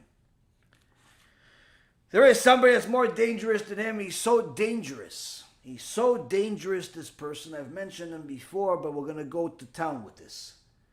We're going to elaborate on this. This person is so dangerous that he is such a chameleon that he changes colors so well that while he's speaking against the Torah, while he's speaking against Hashem in public, while he's speaking heretical things, he speaks in such a fashion that's confused the Orthodox community, mainly the modern Orthodox community, so much so that they are his biggest audience. They are his biggest audience. Whether it's Chabad or it's modern Orthodox, they are his biggest audience, even though he's speaking against them. He's speaking against the religious people. He's speaking against their belief system. He's speaking against God. Now you're going to say, wait a minute, but hold on a second. Why? He says that God doesn't exist? No, he says he exists. Wait, so what? He says that you shouldn't keep Shabbat? No, he says keep Shabbat. He says keep Shabbat. He says don't be a homosexual. He says. So how is he speaking against? Because he manipulates his speech in such a way to make you believe that he's saying what you want him to say, but in reality telling you that you should do it, but his way. You should believe in God, but his version of God. You should keep Shabbat, but his version of Reform Shabbat, where you drive on Shabbat and you do whatever you want on Shabbat. You learn Torah, but only the Torah that he wrote in his fake books. Now, unfortunately, this chameleon has caused more damage than probably anybody else that I've mentioned throughout the years. More than Sachs, more than Mirvis, his follower, more than Dweck, more than Dror, more than Manus Friedman, more than the most recent, the most recent two that we spoke about. Why? He's bigger than all of them. He's so big, I didn't even know he was a heretic until I investigated the issue a little deeper. I thought he was Orthodox, just didn't wear a kippah. The name? Dennis Prager. Dennis Prager, Shem Reshaim Yerkav, is one of these people that is literally cordial, nice, educated, but is making a mockery of Judaism in public. Now, a background about Dennis Prager. You can find this online. He's a very well-known person. He has literally billions of views on his videos. Initial work started with his political interest in the Soviet Jews who were not able to emigrate. And he specifically focused on social conservatism, which in many people's perspective is in line with Torah values, or at least the closest it can be. Prager and his siblings were raised in a modern Orthodox Jewish home. He attended the yeshiva of Flatbush in Brooklyn, New York. He even befriended Joseph Telushkin. He went to Brooklyn College, graduated with a major in history, and he took courses in Columbia University. He then left academia without finishing a graduate degree, which is, as a side note, very interesting because his organization is called Prager University. So the founder of a university doesn't have a degree. It's kind of a little bit of a joke. It's an oxymoron, to say the least. It's like saying the person that's the head of finance just declared bankruptcy. Or the person that is a head of education is uneducated. Or the person that's head of the ethical department lacks ethics. So the head of Prager University has no degree. He left graduate school, and he also left modern Orthodoxy, becoming a new version of Reform, called Rationalism/Reform. I'm coining those names. He calls himself a rationalist, but in reality, he's a member in Reform shuls as well. One of the places that he was a member of for a long time is a Reform shul, Reform temple,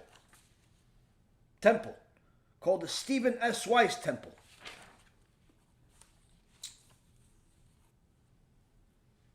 So this Prager supported Jimmy Carter in 1976 U.S. presidential elections, despite the fact that Jimmy Carter is a notorious anti-Semite. In 1983, he co-wrote a book with Telushkin called Why the Jews? The Reason for Anti-Semitism, calling it that anti-Semitism is a sinister form of flattery. Things like this make it sound like, what's so wrong with this guy? What's so wrong with this guy? In 1986, he got divorced, went into therapy for a year, eventually wrote a book in 1999 called Happiness is a Serious Problem. He argued that confining sex to heterosexual marriage desexualized religion, which was a great achievement of ancient Jewish tradition that was worth fighting to maintain. In essence, he did something that is becoming normal today, which is taking the holy Torah, the divine law of the Torah, and calling it a culture, calling it something that is a custom, something that's good, but not an obligation. Culture, by the way, just so you know, in Hebrew translates to tarbut. Tarbut. You're only going to find one place in the Torah that has the word tarbut. And what's tarbut? Tarbut of the Reshaim. The culture of the Reshaim. Why? Judaism is not a culture. We have cultures within the Jewish people, but Judaism is not a culture. Calling Judaism or viewing Judaism as a culture, as a custom, or the likes, is heretical to the Torah. But he says, although it's a culture, although it's not necessarily an obligation from God, at least not to his understanding, it has good things in it, like confining sex to heterosexual marriage. Like he's against gay marriage. So again, what's so bad about it? Okay, so he called it a culture, or he views it as a culture, or, what's so bad about this guy? Because, Rabotai Karim, you'll see as we go through this, you'll see that when someone has a rotten foundation, a rotten view of the foundation of Judaism, their views that are in line with the Torah are not in line with the Torah because the Torah said so. They're only in line with Torah because they agree with their conscience, they agree with their psyche, they agree with their perspective. That's it.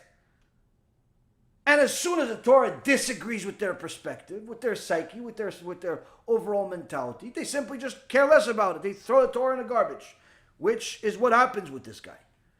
Although he says that he battles secularism on behalf of simple goodness, he supported women's legal access to abortion.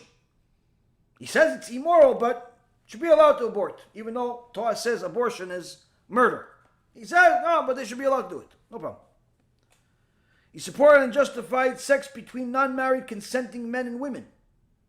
Wait, the Torah says that if a man and woman are intimate, and they're Jewish people, before marriage, Torah says karet. Torah says it's karet on both of them, for multiple reasons. But Dennis Prager, no. Heterosexual marriage, that's good.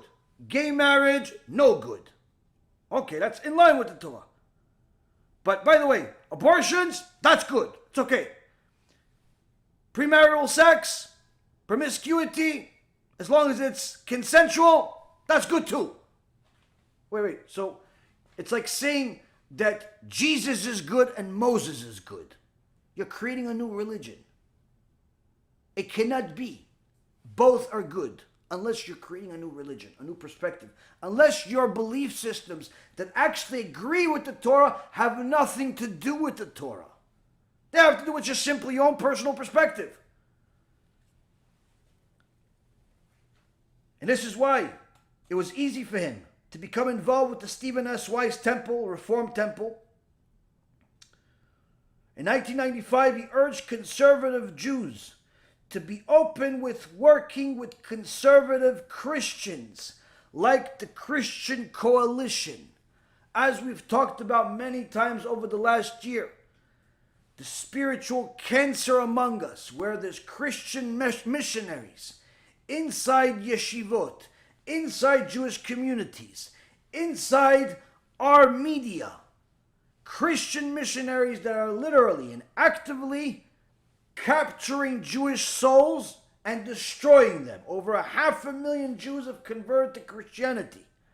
One of the pillars behind all of that is Dennis Prager, because his advocacy of it was already far back in 1990s, before it was as damaging as it is today.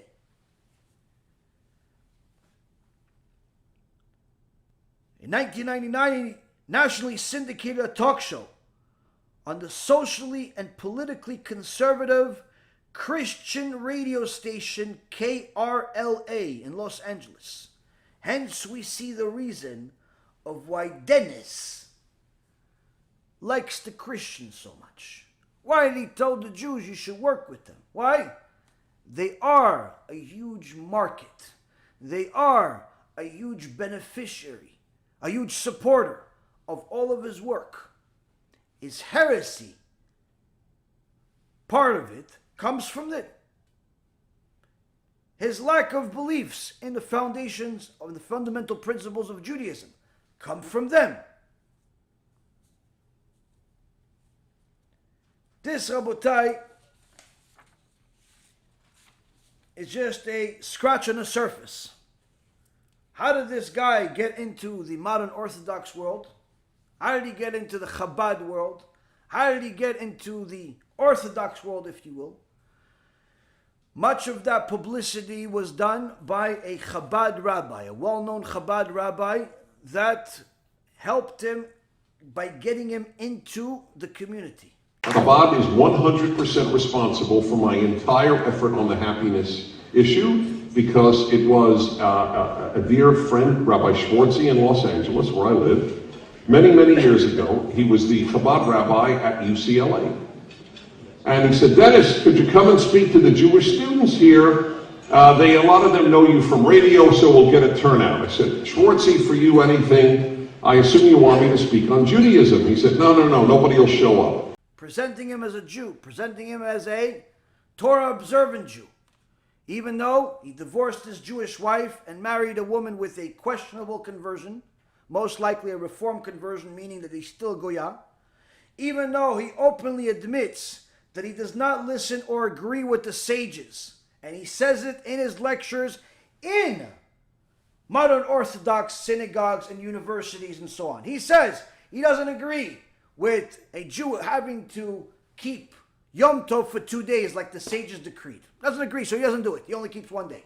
Reform Jews would never have me at their convention speak on why I am not liberal. But Orthodox Jews had me at their convention speak on why I'm not Orthodox, which is astonishing. Well, I believe that the oral law, Judaism consists of written law, the Torah law, and oral law, which is you'll find in the Mishnah, which is part of the Talmud. I believe that the reason it was kept oral was so that it changes. So you don't believe those particular laws are binding? Right, that's exactly right. I don't believe they're binding. The Torah laws I don't observe, it's because I'm lazy, not because I don't believe they should be observed. I'm a sinner, but I believe they should be observed. So it's not that I'm lazy and don't want to do an eighth day. It's that I think they're wrong. It's not comfort. It's ideological opposition. I really am somewhat of an outlier in Jewish life, not being Orthodox and believing that the Torah is divine. Do I believe that God dictated the 5 books to Moshe? I have no position on how the Torah came about. None. It's one of my favorite lines in the Torah. This is supposed to be your reason and understanding in the eyes of the world. But it's not taught that way. I'll give you one example where I differ with, this is an example where I differ with traditional teaching. The traditional teaching is that the word chok, statute, if you will, Kimu Mishpatim, you all here know that. I'm not bringing coals to Newcastle here, but you all know that. And God teaches law. Mishpat is from lishpot, to judge, judgments, if you will, ben adam lachaviro, between man and his fellow man. Chok doesn't mean a law you can't understand. The rabbis made that up. The Torah never implies that you can't understand a chok. It's completely made up in the Talmud. And I love the rabbis of the Talmud. They were giants, but they were human. The Torah is divine, the rabbis are human. It's an important thing to remember, which we don't. And I don't buy it for a second that chok means a law you can't understand. Because he doesn't agree with them. He says, look, they debate among themselves, so I'm debating them. He put himself on the same level as Rabbi Yochanan. He put himself on the same level as Rabbi Akiva. Him, Dennis, the advocate of social conservatism. He is in the same level as Rabbi Akiva. He doesn't agree that we have to keep Yom Tov Shini. He doesn't agree that we should not drive on Shabbat. So he drives on Shabbat. He said, no, I only drive to shul. I drive to shul. I don't drive to work. I don't work on Shabbat. I never worked on Shabbat, he says. So I'm a tzaddik. Tzaddik. How is it tzaddik? He doesn't work on Shabbat. He doesn't work on Shabbat, but he drives on Shabbat. Not understanding that it's not about working on Shabbat. Only an idiot thinks it's working on Shabbat that's the most significant. It's a melacha. Melacha are certain actions that we did in order to build the Bet HaMikdash.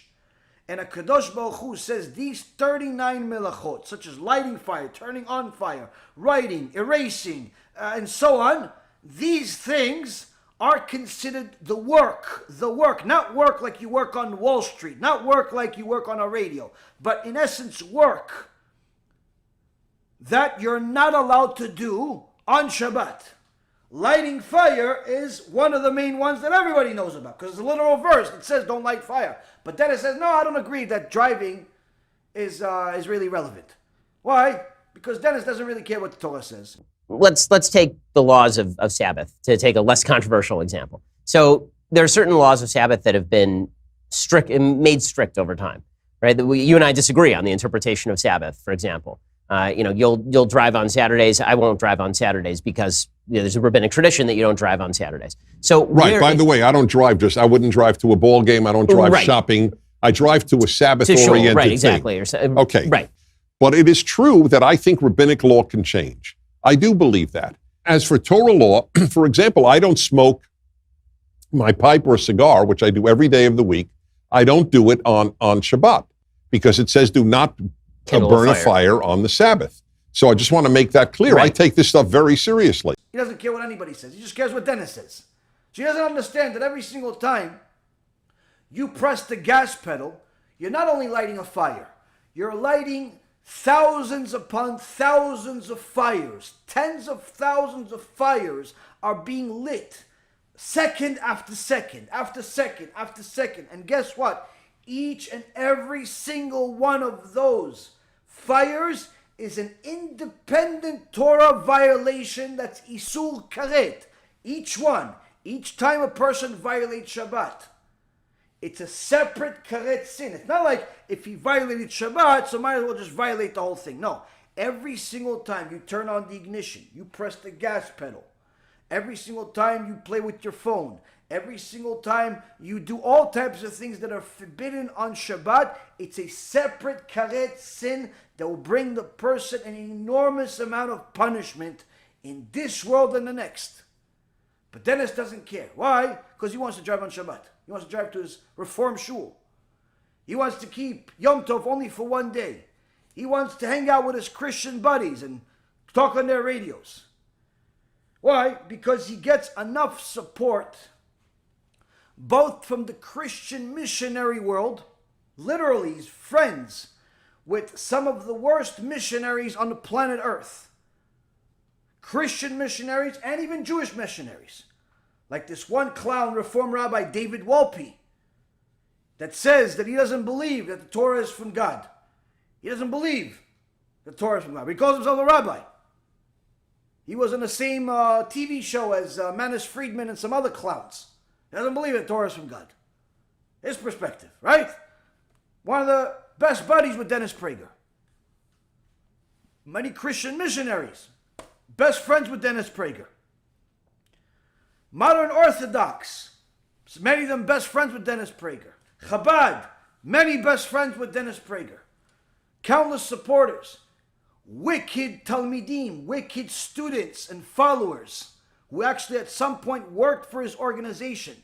Asher Meza, Shem Reshaim Yirkav, also an avid follower and student of Dennis Prager, so much so he proudly admits of having a little statue of Dennis Prager on his desk, or a picture or something. A person that tells people to go against rabbis, the biggest rabbis in the world, he calls the Rabbanut, all types of names, says all types of things that are against the Torah on a regular basis, has an audience of people that are yearning for the truth, but all he gives them is shekel. That's his Talmid. That's Dennis Prager's Talmid. You see that the apple doesn't fall so far from the tree.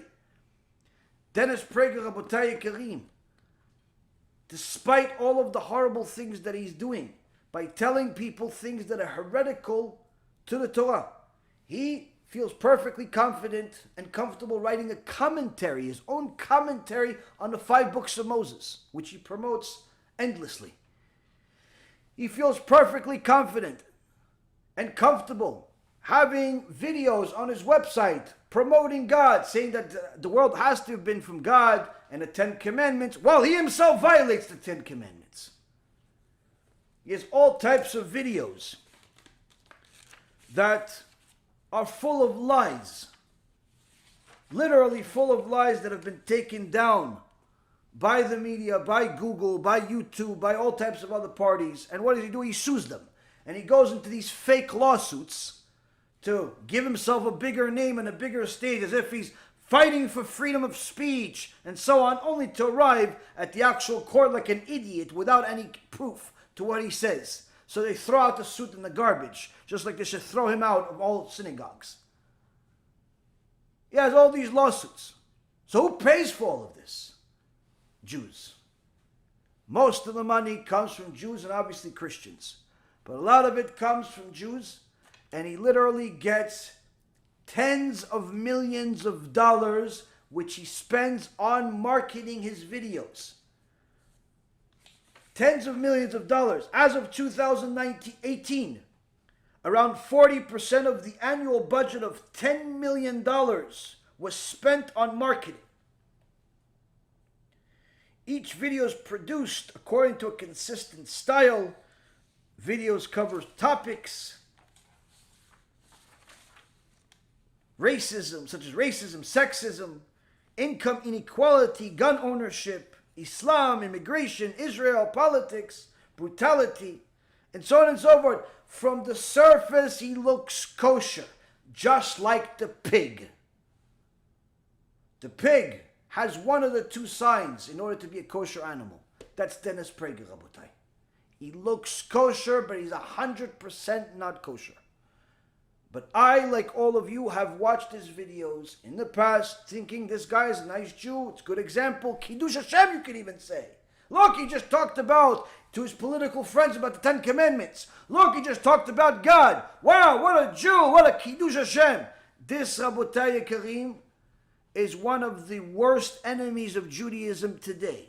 One of the worst enemies of Judaism today. If you can walk into a Jewish synagogue, an Orthodox synagogue, whether it's modern or Chabad or otherwise, doesn't make a difference. If you can tell a Jewish audience that driving on Shabbat is perfectly okay, that keeping Yom Tov for only one day against the sages is perfectly okay, that doing all types of horrible things against the Torah is perfectly okay because you think it is, Rabotai, it's a public Chilul Hashem that's feeding our community poison. much more than the Christians, much more than Dror Kasuto or Manus Friedman or Mirvis or anyone else that we've mentioned. You combine all of them into one, this guy's worse.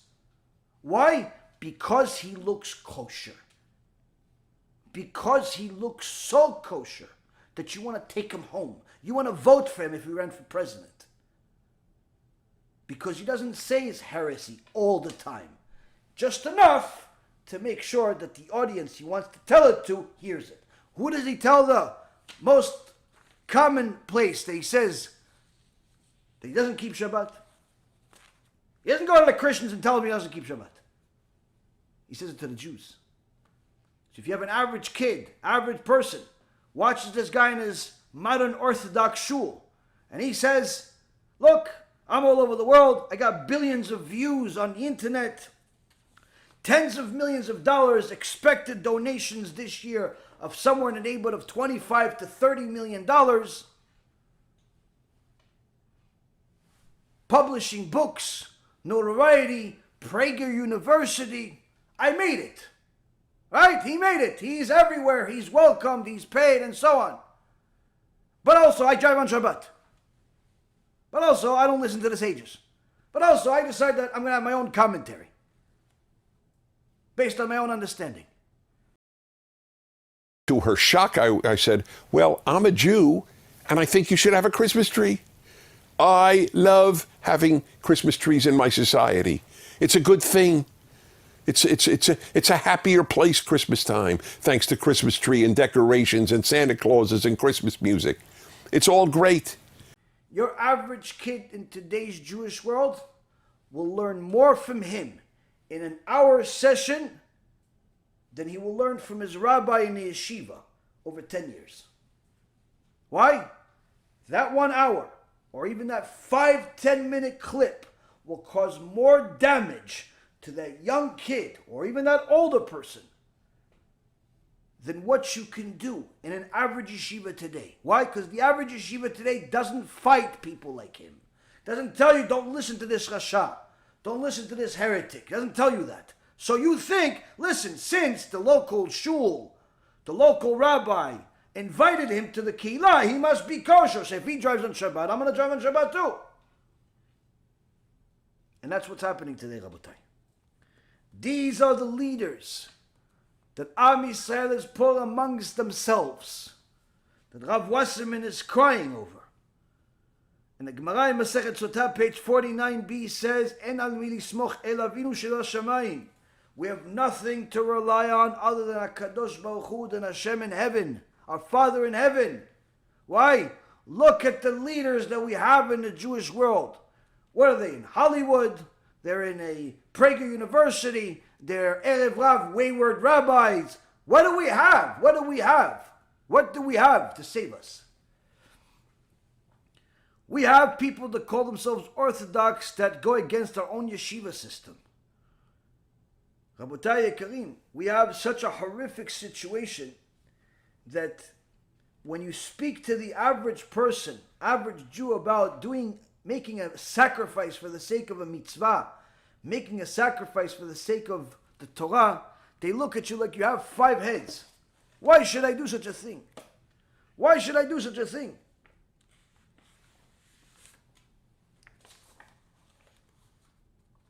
This, Rabotai, unfortunately is not new. But it's getting worse. It's getting worse by the day. Our appreciation of Torah is deteriorating by the day. In a previous generation, Rabotai, our view of Torah was just like what Rav Wasserman says. It was everything to us. Rav Galinsky, alav shalom, said a story in the name of the Rav Shach. Rav Shach says that there was once in Russia, or actually Lita, which was later on taken over by the Russians, there was once a Talmid Chacham named Rav David Blinder, who would teach his young Talmidim Torah during the time of the awful, horrific, murdering psychopath Nikolai. And he would murder kids on left and right. For what? For learning Torah, for not agreeing with him, for having a different perspective, a different religion. No different than Hitler, just on a smaller scale. So this Rav Blinder didn't really care about Nikolai, didn't really care about anything other than HaKadosh Baruch Hu. So he would teach his young boys Torah, nice group of boys, and teach Torah on a balcony. No balcony. One time, policeman sees this is happening, goes into the door, grabs one of the kids and starts hitting them while they're learning. Trying to take him with him so they could kill him too. Rav Blinder grabs the police officer and throws him off the balcony. It was only one story, so the guy survived and ran away. Throws him off the balcony, sits down, and goes back to learning with them. The Bet HaLevi, Rav Shloveitchik alav Shalom, heard about this and asked Rav Blinder, how did you do such a thing? I mean, touching one of these police officers is a 100% death penalty. How did you do such a thing? Rav Blinder, in his innocence, in his tmimut, in his dedication to Torah, says to him simply, Kvod Harav, we were in the middle of a chidush from the Tosfot, and this guy comes in and he starts bothering one of the kids. Did I have any option? Did I have any choice? We're in the middle of a chidush. We're in the middle of a new insight from one of the Jewish sages. This guy's bothering us. Do I have another option other than throwing him off the balcony? Now, to us it may sound like, what? Exactly. That's the problem. Because we don't value the Torah like they did. For them, Torah was not something to learn for the sake of learning. For them, Torah was learning for the sake of surviving. If we are to overcome the obstacles of this generation, Rabotai Karim, we're going to have to connect more to that mentality than our own. And Rav Wasserman says that because we're not loyal to our heritage, we're not loyal to our masoret, we've left the door open for evil people, evil leaders to take charge and create a new masoret. A masoret that has been going on for over 3,000 years, really 4,000 years from the time of Avraham Avinu, is being destroyed with our own hands by simply lack of dedication. Now, of course, there are some that are still dedicated to it, no different than we were at Mount Sinai, but the numbers are getting fewer and fewer. There's a tradition that in the parashot of Kitavo and Bechukotai, which are the parashot, the Torah portions of rebuke, there's a very long section where there's curses in there. Hashem is rebuking Am Yisrael, telling them that if they don't do tshuva, all these horrible diseases will happen, massacres, holocausts are going to happen if we don't follow the Torah. Now the tradition is that no one really wants to get the aliyah to be next to the Baal Koreh that's reading from a Torah scroll on Shabbat while this is being read off.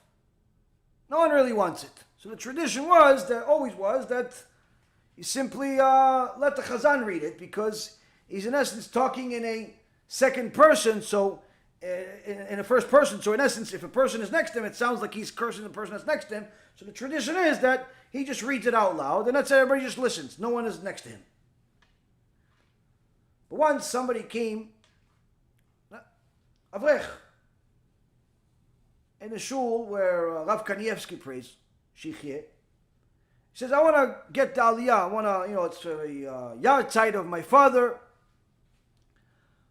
The other aliyot to the Torah were taken, I'll take the aliyah to where the curses are. Why? Because I know that there is a rule that someone, shomer mitzvah lo yidara, someone that's observing a mitzvah is never going to see anything bad out of it. There's a rule. We talked about it also on Sunday. There's a rule in the Torah. I'm not, what am I? I'm going to get cursed. I'm going to get hurt because I'm doing a mitzvah? No, surely not. So I'm going to go. So hold on a second. We have to ask Rav Kanievsky. To go to Rav Kanievsky, he says, absolutely not. He's not allowed to go and have an aliyah. I said, for the Rav, why? He says, because, not because of his father, because of my father. So what about, what? The stipler going? Why? What happened?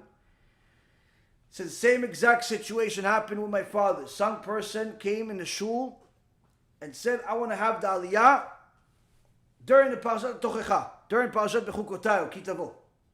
I'll get the aliyah. This was an avrech, a kolel. So let's get an aliyah. Stipler saw, okay. So he got the aliyah. They read the curses. Everybody shook. But nonetheless, aliyah was completed. And that's it. Shortly after, literally, it could be even whether it was days or so after, this young avrech gets a phone call. Yes? Are you so-and-so? Yes. Are you related to so-and-so? Yes. Okay. He just died. He doesn't have any children, doesn't have a spouse, doesn't have anybody. You're going to inherit all of his money. He had an uncle in America, was a multi-millionaire. You're going to inherit all of his money. Psh, wow, what a blessing, right? What a blessing. Gets on a plane, moves from Bnei Brak to America, gets all this money, and he donates money to yeshivot. He learns a little bit here and there, but he's, gvir now. Some time passed, and he comes to Eretz Yisrael, and he comes to the stipler Gaon. He says, Kvod Rav, look, proof. Not only did I not get hurt by the parasha of the Tochacha, like some Chachamim are saying is the danger of having the aliyah over there. But not only I didn't get hurt, but also I got blessed. The stipler Gaon gets red and starts yelling at him in Yiddish, telling him, nonsense! Nonsense! What do you mean of course you got affected by it, in a very negative way. The guy's shocked. Wow! The stipler Gaon says, look what happened to you. You used to be an avrech learning Torah every day. Now you're just a balabait. Now you're just a person that doesn't know. What do you do? Nothing. You're not in a kollel. You're not learning Torah day and night. Completely disregarding any money this guy is donating, any money that he has. Why? There's nothing comparable to somebody that's all day in a kollel learning Torah. Nothing. All day you were learning Torah, and now what? You're just giving money to yeshivot, and you're learning whenever you get a chance, and do a few real estate deals. Okay, you think that's a big deal? That's nothing in comparison to going and toiling with Torah. Nothing. Our perspective, Rabotai, many times is, that guy got a blessing. But the Gadol Adol, the stipler Gaon says it's not a blessing, you just got cursed. You got cursed because you went into the business world instead of staying in the Torah world. Instead of staying broke in the Torah world, you went into the business world. And you think you're rich. In reality, you were already rich. That's the right perspective. And Rav Kanievsky says to his people, he says, see, we know from my father that the curses do affect a person that's sitting next to it. Therefore, under no condition is he allowed to have the aliyah. We stick to our tradition, we stick to our masoret, then no one gets an aliyah. You see, Rabotai Yekarim, a masoret is not just, I heard it from somebody who's reliable and, no. A masoret, Rabotai, our masoret, is what connects us to Mount Sinai. It's what connects us to HaKadosh Baruch Hu. if we don't have a Masoret, we're worse than any of the other people in the world. Not as bad, we're worse than them. Why? Because we have a Masoret and we're forsaking it. But unfortunately, Rabotai, if we do not protect our Masoret, HaKadosh Baruch Hu is going to send us all types of sticks to hit them, all types of sticks to damage them. And Rav Efraim writes in this week's commentary on Parashat Shemot,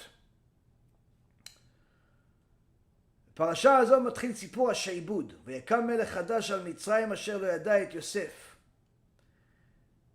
כפיות טובה שכזו, העם המצרי לא זוכים איך כשיוסף החזיק את הממלכה והציל אותם.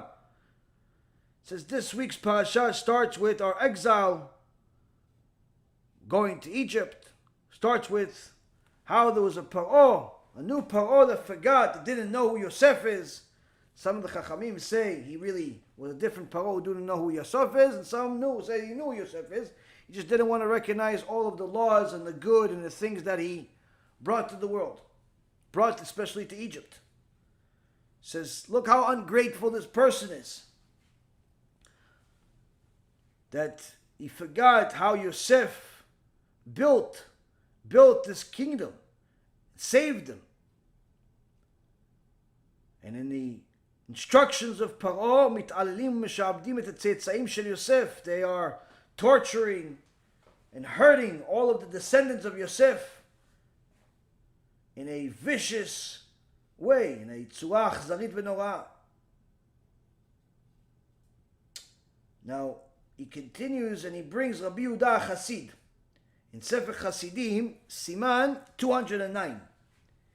He says, אם תראה בית כנסת או בית המקדש שנחרבו, דע שישראל היו דרים בו, דרך ביזיון או בקלות ראש. כי לא נהגו נוכרים קלות ראש או ביזיון בבית אדוני, עד שנהגו בו ישראל, שנאמר המערת פרצים הבית הזה. אחר כך והרוע כל עוברי דרך. Rabbi Yehuda Hasid brings hundreds of years ago in his famous Sefer that's accepted and celebrated among all of Klal Yisrael.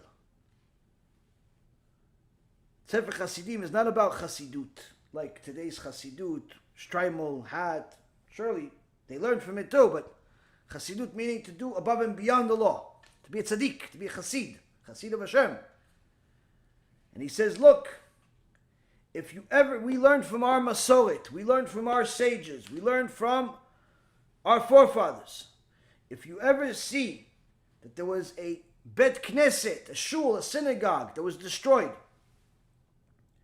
or a place of Torah that was destroyed, you should know that the Jews that were there, the Jews that were living there, were treating that synagogue, were treating that yeshiva like it's nothing.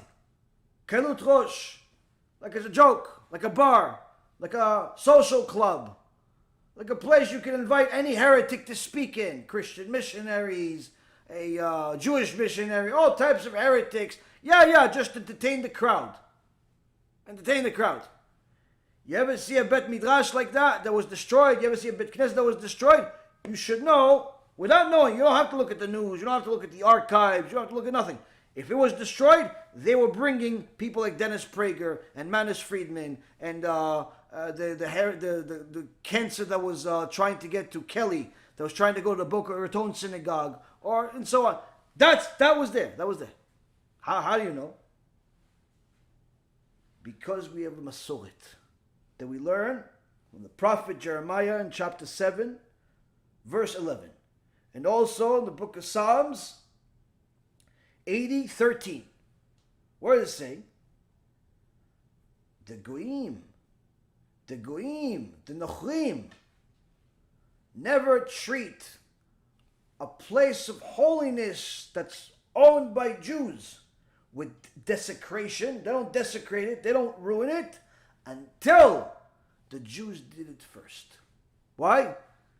They don't get the idea from heaven to go desecrate a holy shul until the Jews do it first.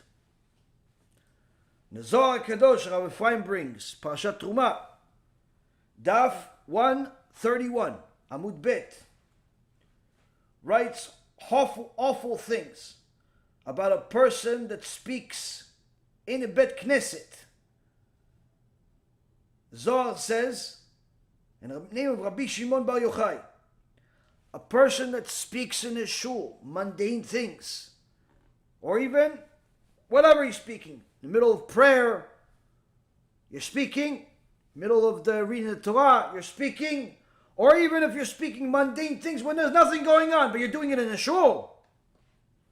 Zohar says, that person that's speaking in shul, ukofel ve'en lo chelek be'elokei Yisrael u'mechalel shem shamayim.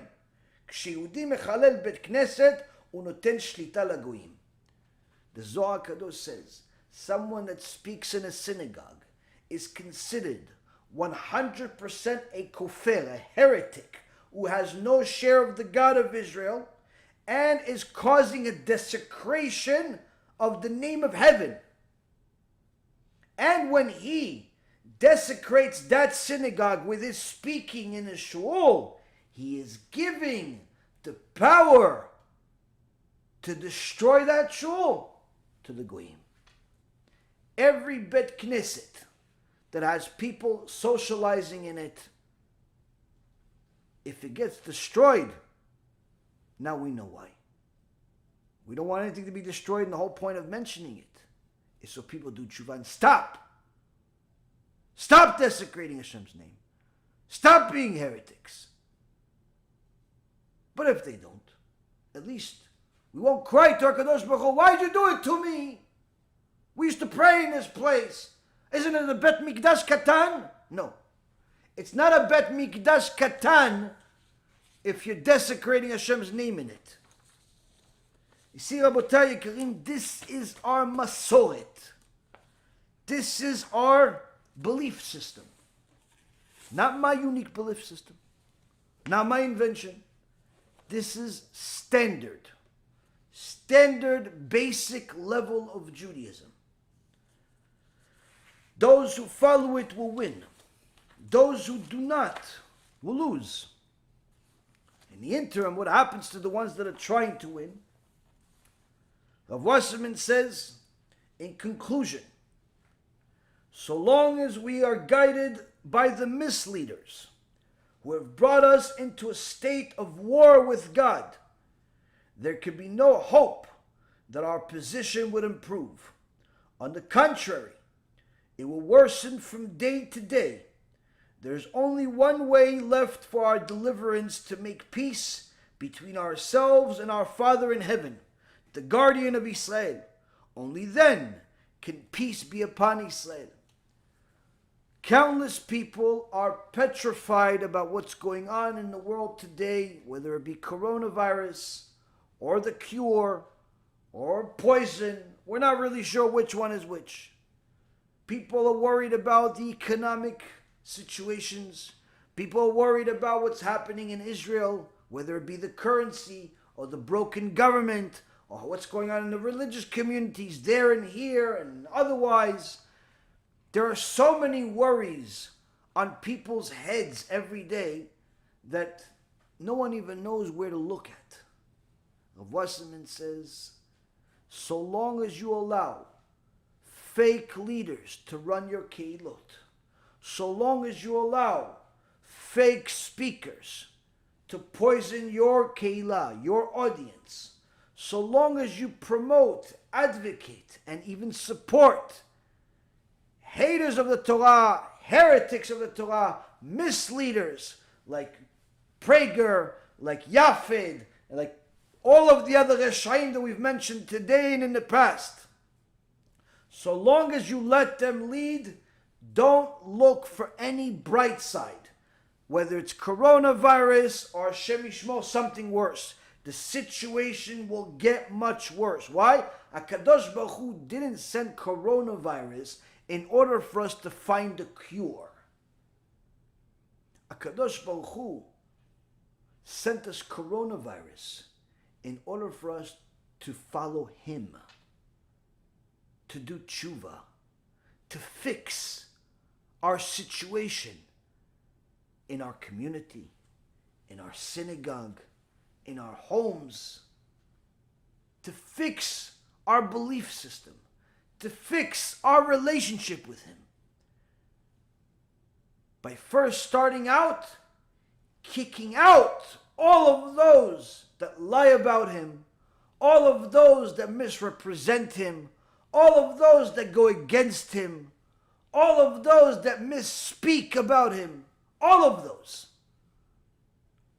those haters of HaKadosh Baruch Hu.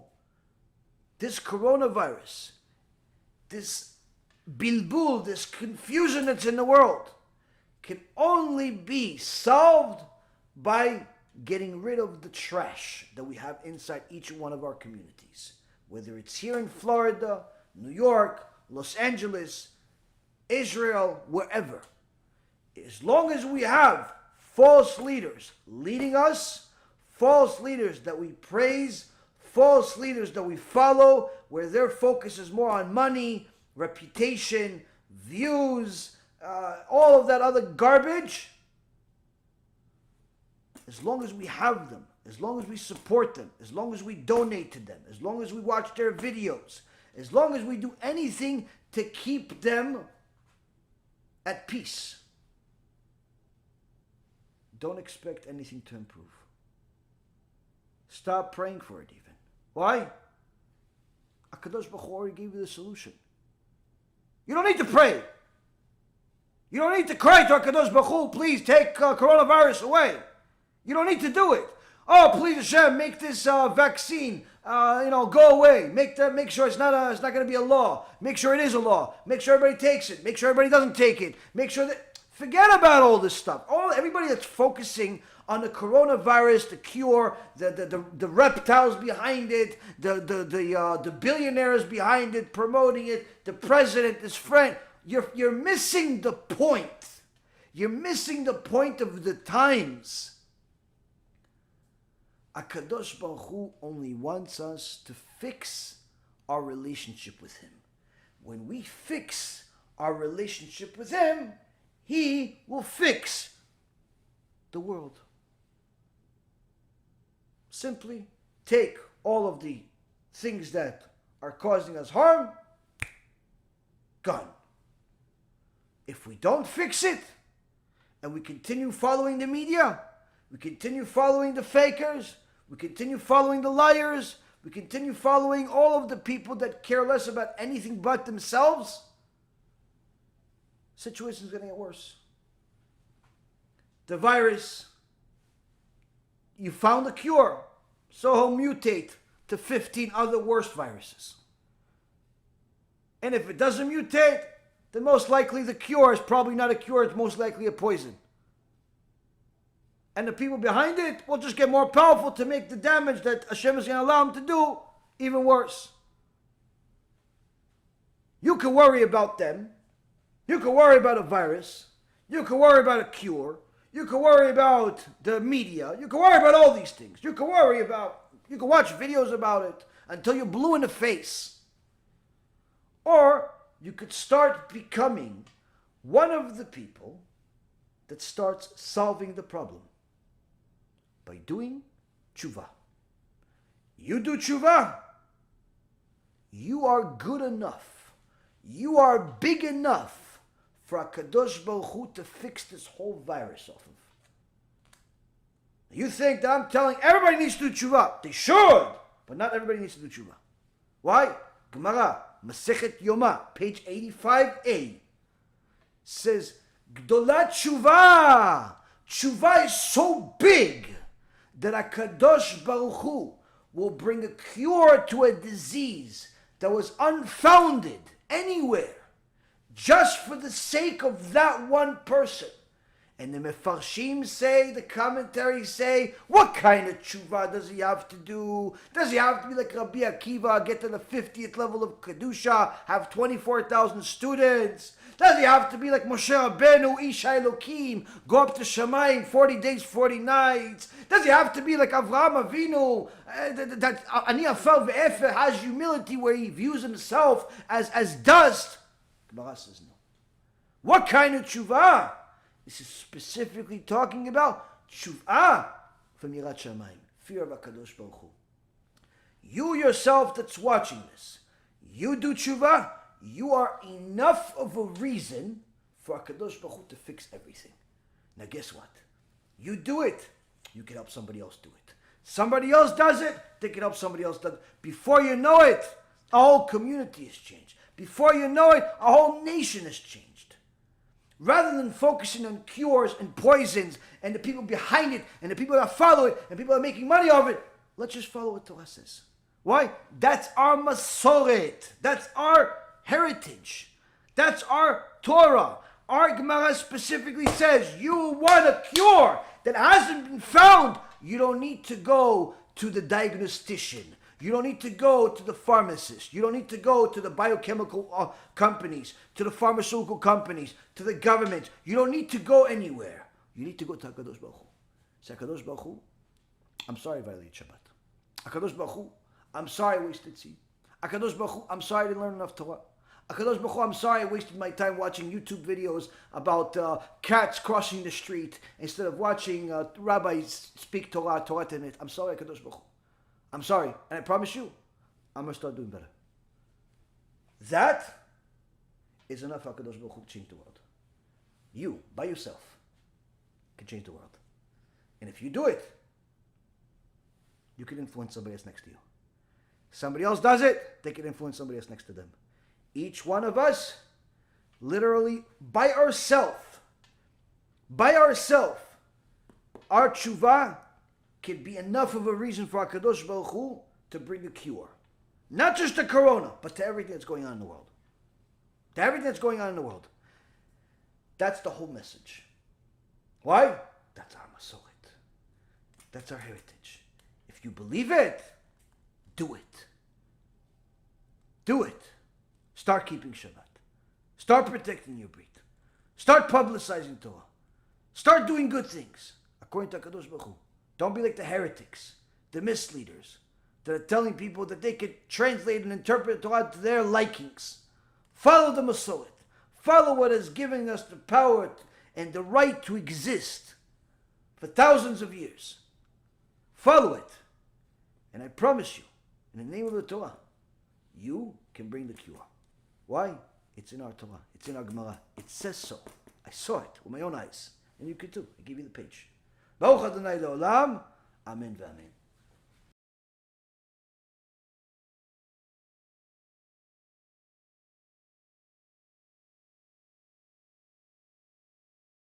Hashem Na'aseh v'Natzliach. Rabotei Galim, introducing the new Be'ezrat Hashem lecture center. We, Baruch Hashem, are here in Cooper City, Florida, on Sterling Avenue. We have, in the same shopping center, we have a major kosher supermarket, lots of Jews out here. Initially, we're going to start off this place next month with the place where we're going to do our weekly shulim 3 times a week. And as the crowd grows, maybe we'll add some more shulim in Hebrew as well. Initially, it's going to be for men and women in English, and then later on, we'll do some other things. Later on, we're going to need to transform this place also into a synagogue. But as you can see, the walls are empty. We need an enormous amount of books. We need a Sefer Torah. We need an Aron Kodesh. We need a mechitza. We need a bima. We need all the holy things that you need for a synagogue. Now, throughout the years, we've been very generous to other people who donated to Torah, who donated money to different synagogues, and I'm sure that HaKadosh Baruch Hu is going to send us the right people to donate all of these things to our organization, because all we want to do is spread Torah to the world. So anyone that is serious and looking to make a major contribution to our organization, whether it be the Sefer Torah, or the Aron HaKodesh, or the Mechitza, please contact us, or simply go to our website, be'ezrathashem.org, and may Hashem continue to bless you.